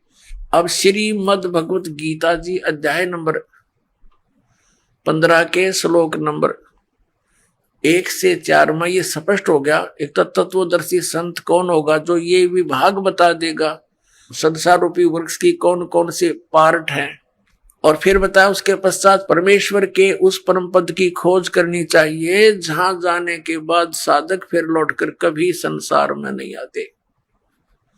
उनका जन्म और मृत्यु का दीर्घ रोग नाश हो जाता है। जिससे स्पष्ट होता है कि सद्गुरु अर्थात तत्वदर्शी संत वह है जो संसार रूपी उलटे लटके हुए वृक्ष के सभी विभागों को वेदों अनुसार बताता है कि मूल रूपी परमात्मा कौन है और उससे निकलने वाले तना, डार, शाखा, पत्ते आदि कौन है। साथ ही गुरु के लक्षण बताते हुए कबीर परमेश्वर ने कबीर सागर के बोध सागर खंड अध्याय जीव धर्म बोध के पृष्ठ 1960 में कहा है कि गुरु के लक्षण 4 बखाना।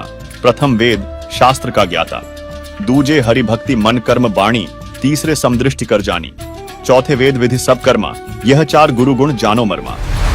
अर्थात पूर्ण गुरु वह है जो वेदों तथा अन्य सभी ग्रंथों का पूर्ण ज्ञाता हो। वह वेदों के अनुसार परमात्मा की भक्ति मन कर्म वचन से स्वयं करता है और करवाता है तथा उसकी करनी और कथनी में कोई अंतर नहीं होता। वह सर्व अनुयायियों को समान दृष्टि से देखता है, ऊंच नीच का भेद नहीं करता।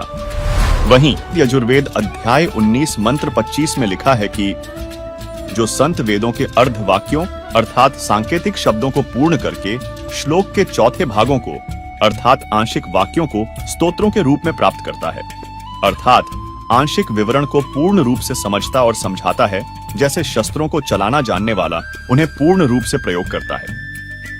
ऐसे पूर्ण संत ओंकारों अर्थात ओम तत्सत मंत्रों को पूर्ण रूप से समझ व समझाकर दूध पानी छानता है, अर्थात पानी रहित दूध जैसा तत्व ज्ञान प्रदान करता है, जिससे अमर पुरुष अर्थात अविनाशी परमात्मा को प्राप्त करता है।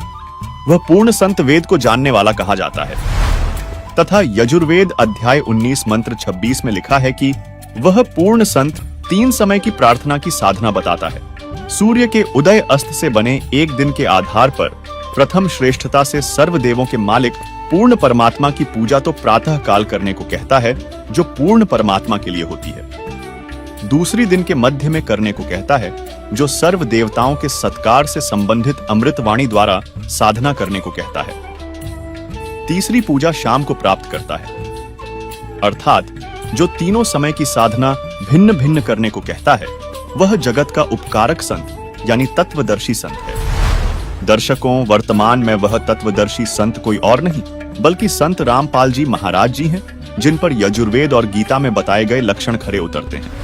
इसके अलावा पूर्ण गुरु की एक अन्य लक्षण बताते हुए संत गरीबदास जी ने कहा है, गरीब सतगुरु के लक्षण कहूँ मुद्रे बन विनोद, 4 वेद शास्त्र कहे 18 बोध। अर्थात जो सच्चा गुरु अर्थात सदगुरु होगा वह ऐसा ज्ञान बताता है कि उसके वचन आत्मा को आनंदित कर देते हैं, बहुत मधुर लगते हैं, क्योंकि वे सत्य पर आधारित होते हैं। कारण है कि सदगुरु चारों वेदों तथा सर्व शास्त्रों का ज्ञान विस्तार से कहता है। जैसे 4 वेद एक बोध हैं, 18 पुराण भी एक बोध हैं। इस प्रकार कुल 18 बोध हैं। उनको जानने वाला शास्त्रों के आधार से भक्ति विधि तथा ज्ञान बताता है, वह सतगुरु होता है। और गीता अध्याय 15 श्लोक 1 में वर्णित उलटे लटके हुए वृक्ष का भेद वर्तमान समय में सतगुरु संत रामपाल जी महाराज द्वारा दिया जा रहा है, जिन्होंने अपने सत्संगों में बताया है। कबीर अक्षर पुरुष एक पेड़ है, क्षर पुरुष वाकी डाल। तीनों देवा शाखा हैं, पात रूप संसार। हम ही अलख अल्लाह हैं, कुतब गौस अरू पीर। गरीब दास खालिक धनी, हमरा नाम कबीर। अर्थात कबीर जी ने कहा है कि इस संसार रूपी वृक्ष की मूल यानी जड़ रूप करतार मैं हूं। गीता अध्याय 15 श्लोक 17, गीता अध्याय 8 श्लोक 9 में जो उत्तम पुरुष परमात्मा कहाँ है, जो तीनों लोकों में प्रवेश करके सबका धारण पोषण करने वाला अविनाशी परमेश्वर कहाँ है, वह मैं कबीर हूँ। दर्शकों, जैसे पेड़ की परवरिश मूल यानी जड़ से होती है, इसी प्रकार परम अक्षर ब्रह्म कबीर जी से असंख्य ब्रह्मांडों की परवरिश होती है। क्योंकि संत रामपाल जी महाराज ने अथर्व वेद कांड 4 अनुवाक 1 मंत्र 7, यजुर्वेद अध्याय 40 मंत्र 8 तथा ऋग्वेद मंडल 1 सूक्त 1 मंत्र 5 सहित अन्य वेद मंत्रों से आंखों देखे गवाहों की वाणियों से स्पष्ट किया है कि सर्व सृष्टि के रचनहार कबीर जी हैं। उन्हीं गवाहों में से एक संत गरीबदास जी ने कहा है, गरीब अनंत कोटि ब्रह्मांड का एक रति नहीं भार। सतगुरु पुरुष कबीर हैं, कुल के सिरजनहार। गरीब परमेश्वर एक कबीर है, दूजा नहीं आधार। दास गरीब सकल सृष्टि का यों ही सिरजनहार।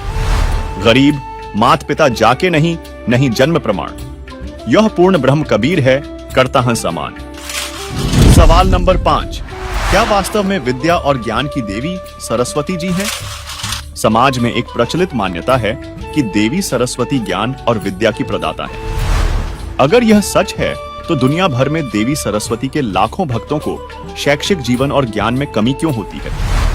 वे सरस्वती वंदना करते हैं, बसंत पंचमी मनाते हैं, सरस्वती पूजा करते हैं, लेकिन फिर भी देवी सरस्वती से उन्हें लाभ नहीं होते। वास्तव में विद्या और ज्ञान के साथ साथ सर्व सुख के प्रदाता सिर्फ पूर्ण परमेश्वर है। उनकी भक्ति करने से ही सब प्रकार के सुख प्राप्त होते हैं। क्योंकि श्रीमद् भागवत गीता अध्याय 16 श्लोक 23 व 24 के अनुसार यदि भक्ति साधना पूजा शास्त्र विरुद्ध अर्थात सूक्ष्म वेद, चारों वेद ऋग्वेद, यजुर्वेद, सामवेद, अथर्ववेद, श्रीमद् भागवत गीता के विरुद्ध होती है तो साधक को न सुख प्राप्त होता है, न सिद्धि प्राप्त होती है, न परम गति अर्थात मोक्ष प्राप्त होता है, अर्थात साधना व्यर्थ है। यदि हम श्रीमद् भागवत गीता चारों वेदों सूक्ष्म वेद में देखते हैं तो माता सरस्वती की पूजा का कोई प्रमाण नहीं मिलता, जिससे सरस्वती जी की पूजा शास्त्र विरुद्ध है।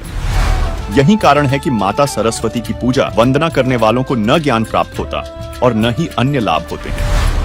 क्योंकि खेमराज श्री कृष्णदास प्रकाशन बंबई से प्रकाशित श्रीमद् देवी भागवत के 3 स्कंध अध्याय 4 श्लोक 42 में विष्णु जी कहते हैं कि हे मात ब्रह्मा, मैं विष्णु, यह तुम्हारे ही प्रभाव से जन्मवान है, नित्य नहीं है। फिर इंद्रादि दूसरे देवता नित्य किस प्रकार हो सकते हैं? यही विवरण गीता प्रेस गोरखपुर से प्रकाशित श्रीमद् देवी भागवत महापुराण स्कंध 4 अध्याय 13 तथा श्रीमद् देवी भागवत महापुराण स्कंध 5 अध्याय 27 में भी मिलता है। तथा गीता प्रेस गोरखपुर से प्रकाशित संक्षिप्त श्रीमद् देवी भागवत के 3 स्कंध पृष्ठ 138 पर श्री विष्णु जी देवी दुर्गा की स्तुति करते हुए कहते हैं, तुम शुद्ध स्वरूपा हो, यह सारा संसार तुम्ही से उद्भासित हो रहा है। मैं विष्णु, ब्रह्मा और शंकर हम सभी तुम्हारी कृपा से ही विद्यमान हैं। हमारा आविर्भाव अर्थात जन्म और तिरोभाव अर्थात मृत्यु हुआ करता है, अर्थात हम तीनों देव नाशवान हैं, केवल तुम ही नित्य हो, जगत जननी हो, प्रकृति देवी हो। इसी लेख में आगे भगवान शंकर बोले, देवी, यदि महाभाग विष्णु तुम्ही से प्रकट हुए हैं तो उनके बाद उत्पन्न होने वाले ब्रह्मा भी तुम्हारे ही बालक हुए। फिर मैं तमोगुणी लीला करने वाला शंकर क्या तुम्हारी संतान नहीं हुआ? अर्थात मुझे भी उत्पन्न करने वाली तुम ही हो। शिवे, संपूर्ण संसार की सृष्टि करने में तुम बड़ी चतुर हो। इस संसार की सृष्टि, स्थिति और संहार में तुम्हारे गुण सदा समर्थ हैं। उन्हीं तीनों गुणों से उत्पन्न हम ब्रह्मा, विष्णु एवं शंकर नियमानुसार कार्य में तत्पर रहते हैं। दर्शकों, विचारणीय विषय है कि जब सरस्वती जी के पिता श्री ब्रह्मा जी ही अमर नहीं हैं और वे केवल नियमित कार्य ही कर सकते हैं, यानी प्रारब्ध कर्मों में परिवर्तन नहीं कर सकते, तो उनकी पुत्री सरस्वती अमर कैसे हो सकती है? तथा देवी सरस्वती अपने भक्तों के प्रारब्ध में परिवर्तन कैसे कर सकती है? तथा आपने ब्रह्म पुराण में देखा उसे एक बार फिर देखिए। ये है ब्रह्म पुराण। ब्रह्म पुराण केवल हिंदी गीता प्रेस गोरखपुर से प्रकाशित है। ये गीता प्रेस गोरखपुर से प्रकाशित है। ये वही गोविंद भवन कार्यालय कोलकाता का संस्थान। अब इसके 172 पृष्ठ पे संक्षिप्त ब्रह्म पुराण। ब्रह्मा जी कहते हैं, आगे देखो, उससे आगे पुरूरवस नामक तीर्थ है। उसके दर्शन की बात तो यह है कि स्मरण मात्र से पापों का नाश हो जाता है। और थारा गधे हो गया, लेकिन उसका उस तीर्थ को याद कर लें तब भी पाप नाश हो जाते हैं। एक समय राजा पुरूरवा ब्रह्मा जी की सभा में गए। वहाँ देव नदी सरस्वती ब्रह्मा जी के पास बैठी हंस रही थी। वह रूपवती देवी को देखकर राजा ने उर्वशी से पूछा, ब्रह्मा जी के पास यह रूपवती साध्वी स्त्री कौन है? यह तो सबसे सुंदर युवती है और अपने सौंदर्य के प्रकाश से इस सभा को उद्दीत कर रही है। उर्वशी ने कहा, ये कल्याणमयी ब्रह्मा कुमारी देव नदी सरस्वती है।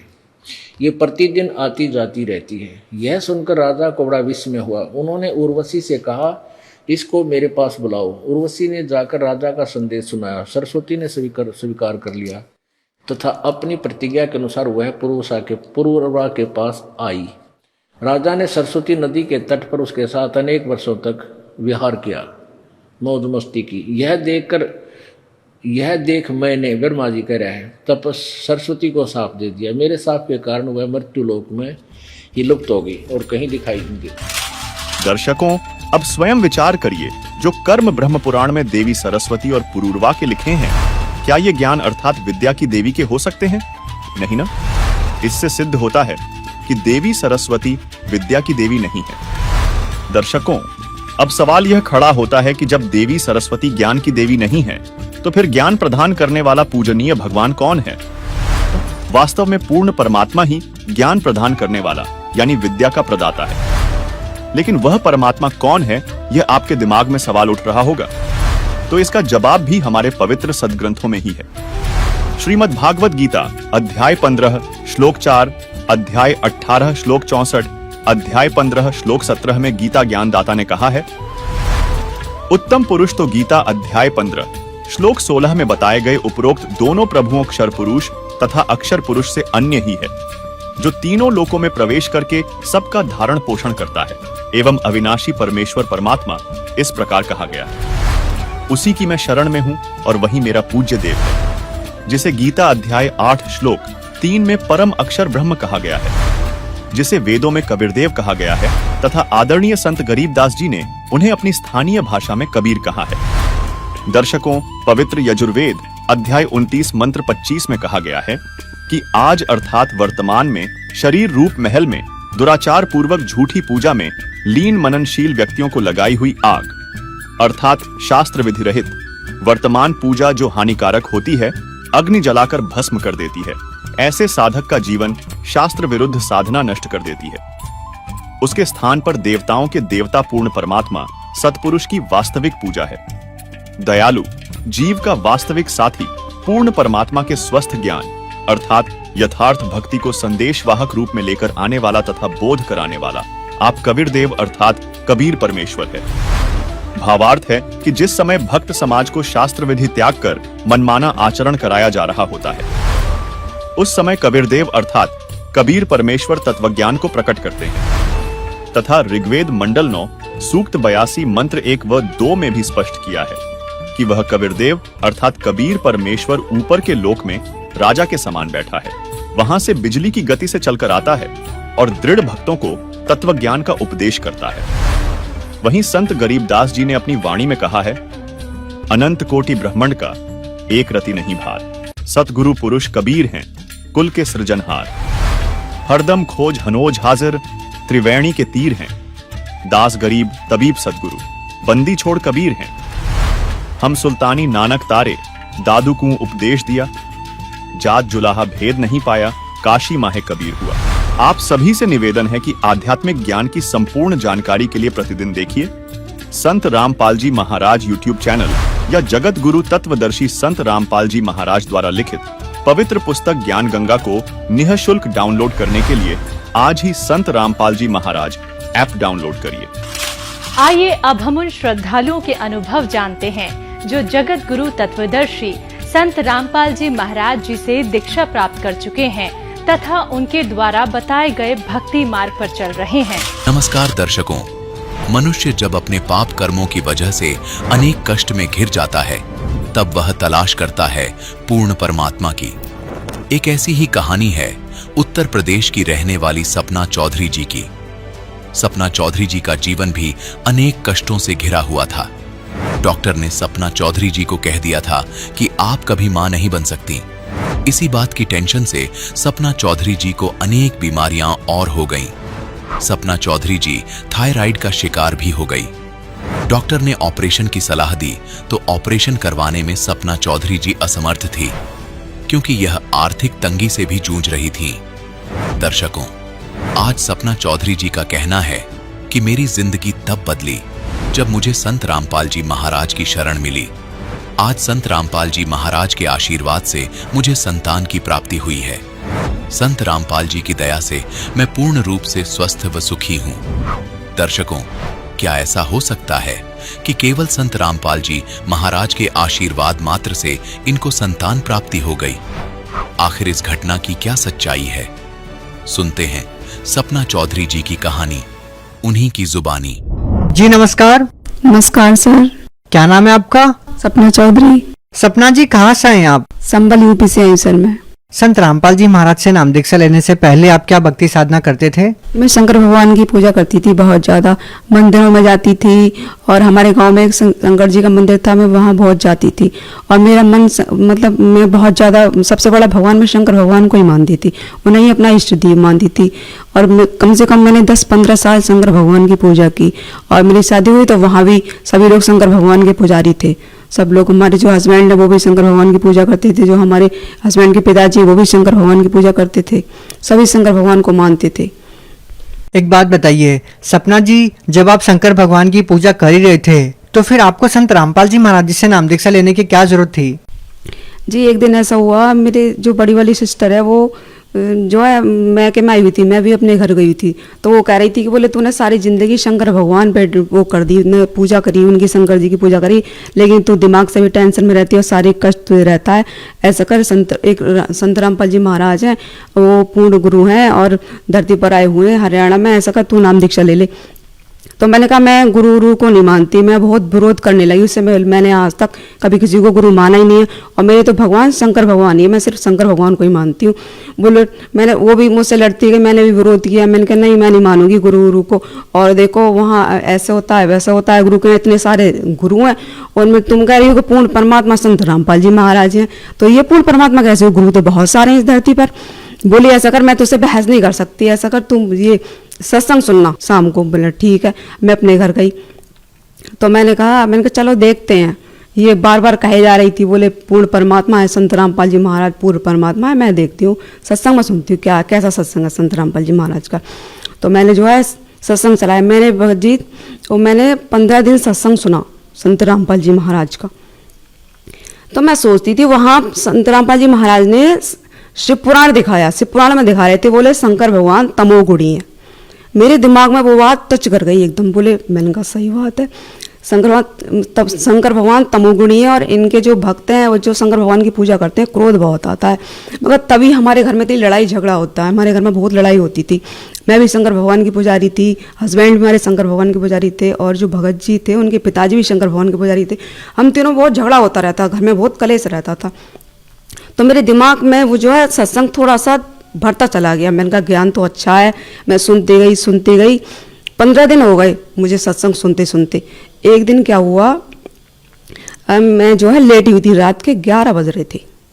जब रात के 11 बज रहे थे तो जो है मुझे काल का यम के एक लंबा सा आदमी आया, काला बहुत तगड़ा आदमी था, बहुत बड़ा।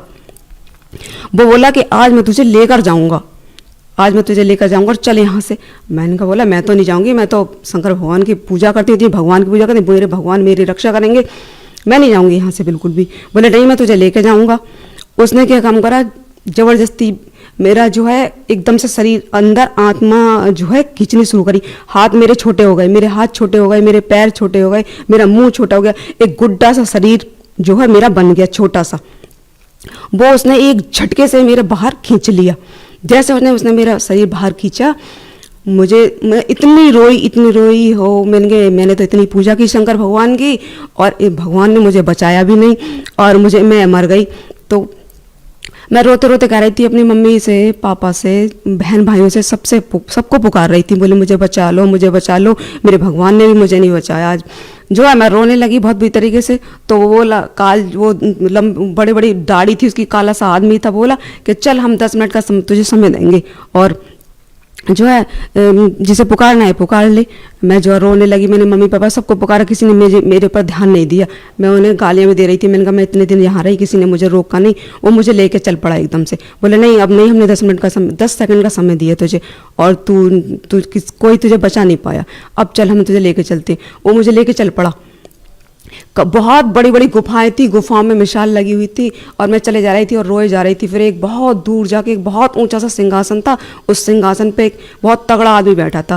वो वहीं उसके दरबारियों ने मुझे रोक लिया बाहर से ही, बोला कि देखो ये एक आत्मा आई है, आज देखते हैं इसके साथ क्या होगा, क्या घटना घटेगी। मैं वहीं डर के मारे खड़ी हो गई एकदम से। तो बोला कि इसकी मुझे बाद में पता चला कि वो धर्मराज था, वो काला सा आदमी अब आदेश दे रहा था। कुछ बराबर में खड़े थे आदमियों को, बोले इसकी फाइल खोलो। उन्होंने बहुत बड़ी फाइल सी थी, जैसे एल्बम होती है ऐसी फाइल थी, वो खोली। उसने जैसे मैंने जन्म लिया था, जन्म से लेके और जब तक मैं मरी थी, सारे कर्म के लेखा जोखा मुझे पढ़ के सुना दिया। एक दो बात ऐसी भी थी जो बोला कि मैंने मना कर दिया, बोले नहीं मैंने ऐसा नहीं किया है। तो तुरंत एकदम टीवी सा ऑन किया और मुझे दिखा दिया, मैं करते उसमें दिख गई, मैंने सिर नीचे झुका लिया। बोले ठीक है इसको लेकर तपस्या पर उधर लेकर चलो। एक आग सी जल रही थी, गोल गोल तवा सा था, उस पर मुझे फेंक दिया, चारों तरफ से भाले लगा दिए। मेरे शरीर में इतनी जलन लग रही थी, इतनी जलन, मैं इतनी बुरी तरीके से चीख कर रो रही थी, भगवान मुझे बचा ले, मैंने क्या कितनी बड़ी गलती की, मैंने क्या कर दिया ऐसा, कितना कष्ट मुझे हो रहा है, कितनी परेशानी मुझे हो रही है जी। मैं 10 मिनट में पूरा शरीर मेरे में आग ही निकलती रही, जलती रही, जलने पूरा शरीर मेरा जलने लगा, बहुत मैं रोती रही। उसके बाद में मेरे अचानक से मेरे शरीर में एकदम ठंडक सी महसूस होती है। जब मैं ठंडक सी महसूस होती है ना, तो पीछे से आवाज़ आई मेरे, बोले चल फूलों की बगिया में चल। इतने फूल, बहुत ज़्यादा फूल थे उस बगिया में। पीछे से आवाज़ आई मेरे, बोले चलो फूलों की बगिया में चलो। मैं फूलों की बगिया में गई। जैसे मैंने फूलों की बगिया में प्रवेश किया, मेरी आंखों के सामने इतनी तेज रोशनी से करोड़ों सूर्य चंद्रमा लगा दो, मेरी आंखें खुल नहीं रही थी, इतनी तेज प्रकाश था मेरी आंखों के सामने से। मेरी हिम्मत नहीं हो रही थी कि मैं आंखें उठा के देखूं, पर मैंने सोचा, मैंने कहा क्या चीज़ है ऐसी जिसने मुझे पीछे से आवाज़ लगाई, और मेरे शरीर में पूरे में ठंडक महसूस हो गई, जैसे मैं आग लग रही थी ना, पूरा शरीर मेरा ठंडा हो गया। मेरे कौन ऐसी चीज़ है, ये क्या चीज़ है। मैं आंखें खोल के देखती हूँ, जैसे ही मैंने आंखें खोली तो संत रामपाल जी महाराज का चेहरा मुझे दिखाई दिया। मैं इतना रोई है परमात्मा, मैं आपकी तो खोज कर रही थी, आप इतने बड़े परमात्मा हो मैंने जिसका इतना बड़ा विरोध किया, मैंने संत रामपाल जी महाराज का इतना विरोध किया, लेकिन मालिक ने मुझे जीवन दान दिया है दाता। मैं तो आपकी खोज कर रही थी, आप तो पूर्ण परमात्मा, वास्तव में ही पूर्ण परमात्मा हो। मैंने कितनी बड़ी भूल की, आपने मुझे जीवन दान दे दिया। तो संत रामपाल जी महाराज ने मुझे बोला, जा बेटा अब ऐसा करना, तू भक्ति करना, अब तू दृढ़ विश्वास के साथ भक्ति करना, और ये दुनिया की बकवास मत करना बिल्कुल भी। और मैंने तुझे जीवन दान दिया, सिर्फ भक्ति के लिए दिया है। तूने भीख मांगी थी ना कि एक बार जीवन दान दे दो, मुझे एक बार जीवन दान दे दो, मैं भक्ति करूंगी। तो मैं आज से जीवन दान दिया है और जाके भक्ति करना। संत रामपाल जी महाराज ने मेरे शरीर को इतने आहिस्ते से छोड़ा, मेरे एकदम से शरीर में इतनी करंट सा लगा, मैं एकदम से घबरा गई। रात के 11 बजे से लेकर 1 बजे मुझे होश आया। जैसे मेरे संत रामपाल जी महाराज ने प्राणों को मेरे शरीर में प्रवेश किया, मैं उठकर बैठ गई एकदम से, और मैं घबराई पूरी, इतनी तेज मुझे बुखार था, बहुत तेज बुखार था। फिर मैंने अपने हस्बैंड को जगाया, मैंने कहा उठो जल्दी से। बोले क्या हुआ, मैंने कहा मुझे जो है मैं मर गई थी। बोले हाँ मुझे भी एहसास है, क्योंकि मैंने जो है तेरे हाथ पैर हिलाए थे तो तेरा शरीर ऐसा था जैसे कोई आदमी अचेत हो जाता है ना। मैंने तुझे खूब हिलाया डोला, मैंने सोचा कि हो सकता है तू गहरी नींद में। तो क्या हुआ, मैंने कहा मुझे तो, मैं मर गई थी ऐसे कर। संत रामपाल जी महाराज आए थे और उन्होंने काल मुझे लेके गया था। संत रामपाल जी महाराज ने मुझे फूलों की बगिया में ज्ञान दिया और बोले पर बेटी सद्भक्ति कर जाके, और तो मुझे मेरे प्राण को वापस करा और मुझे वहाँ लेके चलो, संत रामपाल जी महाराज के नाम दीक्षा केंद्र पर लेकर चलो, मुझे नाम दीक्षा लेनी है। बोले अरे तू तो क्या भाषा बोलने लगी, तू तो हमेशा संत रामपाल जी महाराज का विरोध करती थी। मैंने कहा नहीं विरोध, मुझे जानकारी नहीं थी, मुझे पता नहीं था कि ये पूर्ण परमात्मा है, ये भगवान है, मैंने इसलिए विरोध किया। मुझे नाम दीक्षा लेनी है, मुझे नाम दीक्षा दिला दो। तो मैं वहाँ गई और मैं नाम दीक्षा लेकर आई। सपना जी, जैसा कि आपने बताया कि आपको यम के दूध लेने के लिए आ गए और फिर आप धर्मराज के लोक में चले गए, लेकिन जिस तरीके से आपने बताया इन चीज़ों में लोग विश्वास नहीं करते कि मृत्यु के बाद किसने देखा है। तो जो लोग इन बातों में विश्वास नहीं करते उन लोगों को आप कैसे समझाएंगे कि संत रामपाल जी महाराज आपको मौत के मुंह में से निकाल के लेके आए हैं? कैसे विश्वास दिलाएंगे आप लोगों को? देखिए पहले मैं भी इस चीज़ों पे बिल्कुल भी विश्वास नहीं करती थी, बहुत विरोध करती थी कि ये कुछ नहीं होता है, मरने के बाद क्या होता है, कैसे होता है। इस पूरी पृथ्वी पर सिर्फ संत रामपाल जी महाराज ही हमारे प्राणों की रक्षा कर सकते हैं, अन्यथा कोई भी देवी देवता कितनी भी भक्ति कर लो कोई भी बचा नहीं सकता हमें। क्योंकि जब मैंने इतनी भक्ति की मुझे किसी ने नहीं बचाया, मुझे पूरी जिंदगी मैंने शंकर भगवान की इतनी भक्ति कर ली, कम से कम 10-15 साल मैंने शंकर भगवान की भक्ति की, उन्होंने मेरे प्राणों की रक्षा नहीं की। मैंने इतना पुकारा, सिर्फ संत रामपाल जी महाराज ने मेरे प्राणों को बचाया।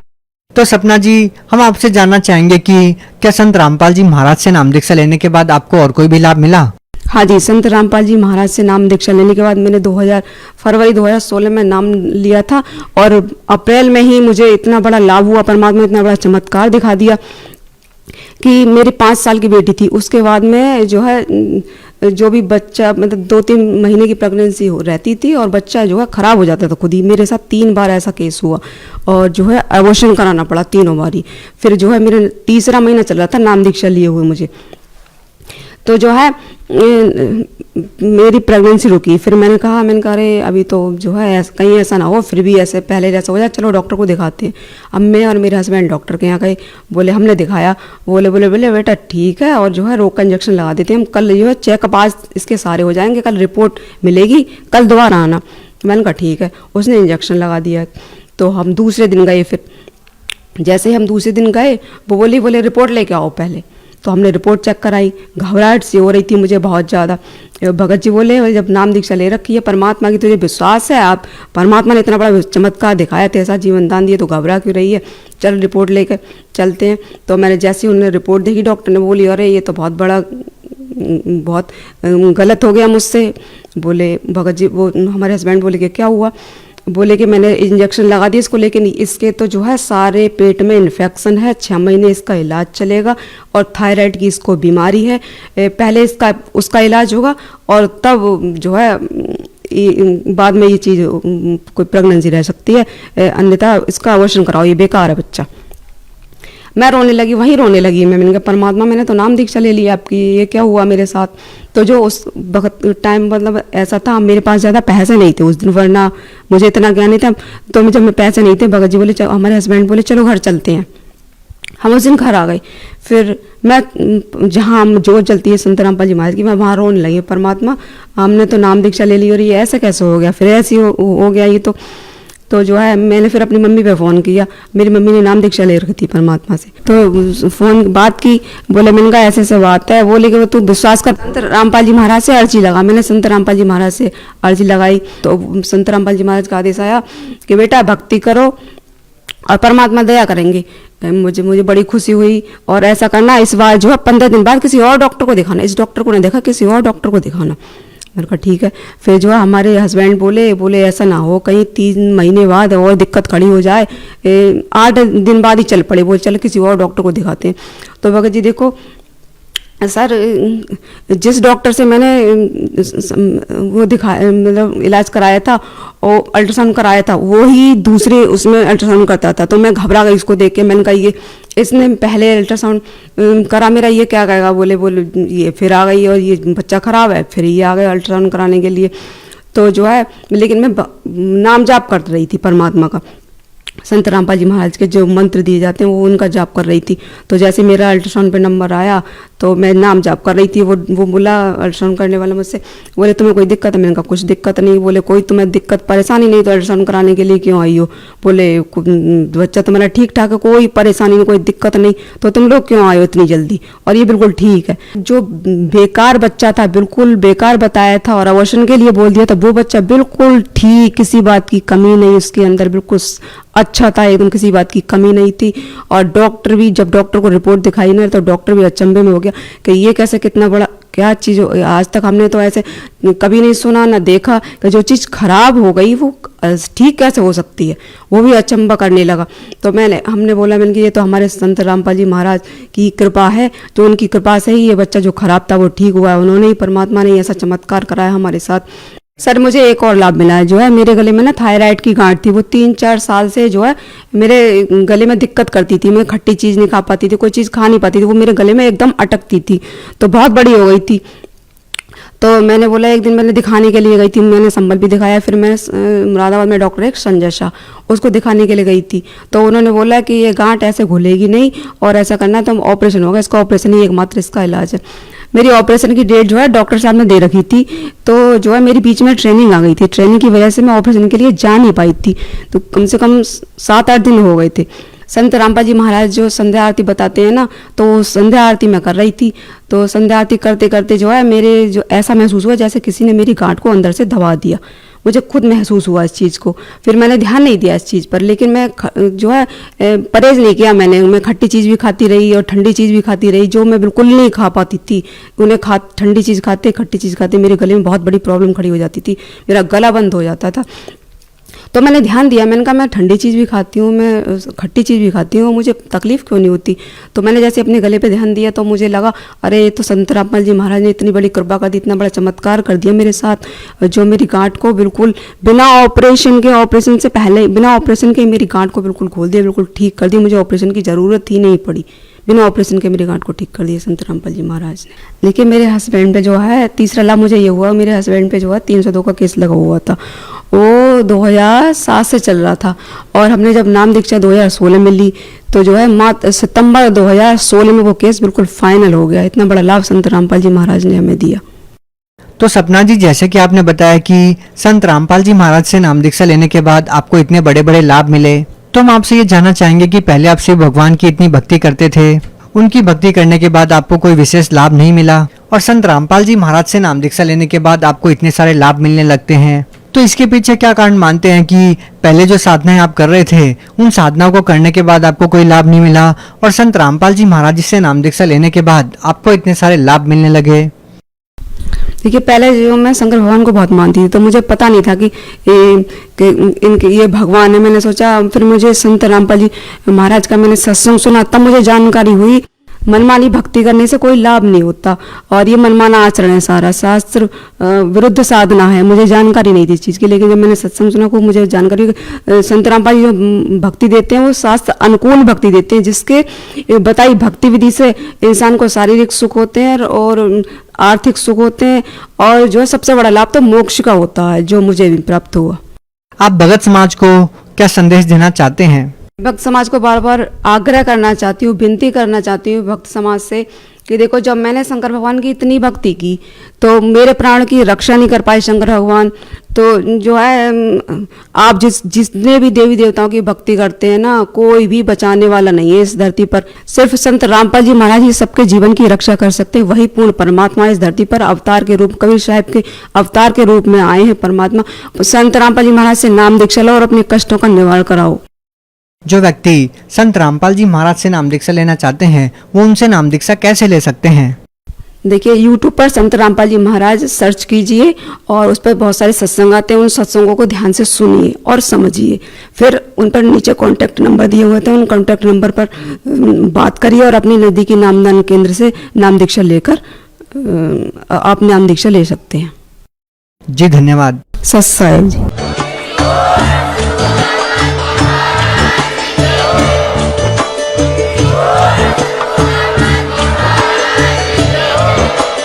आप सुन रहे थे जगत गुरु तत्वदर्शी संत रामपाल जी महाराज जी के मंगल प्रवचन। अधिक जानकारी के लिए विजिट कीजिए हमारी वेबसाइट www.jagatgururampalji.org। संत रामपाल जी महाराज जी के शुभ आशीर्वाद से पूरे विश्व भर में 500 से भी ज्यादा नाम दीक्षा केंद्र हैं, जिन पर संत रामपाल जी महाराज जी द्वारा ऑनलाइन निशुल्क नाम दीक्षा दी जा रही है। अपने नजदीकी नाम दीक्षा केंद्र का पता करने के लिए संपर्क करें 8222880541।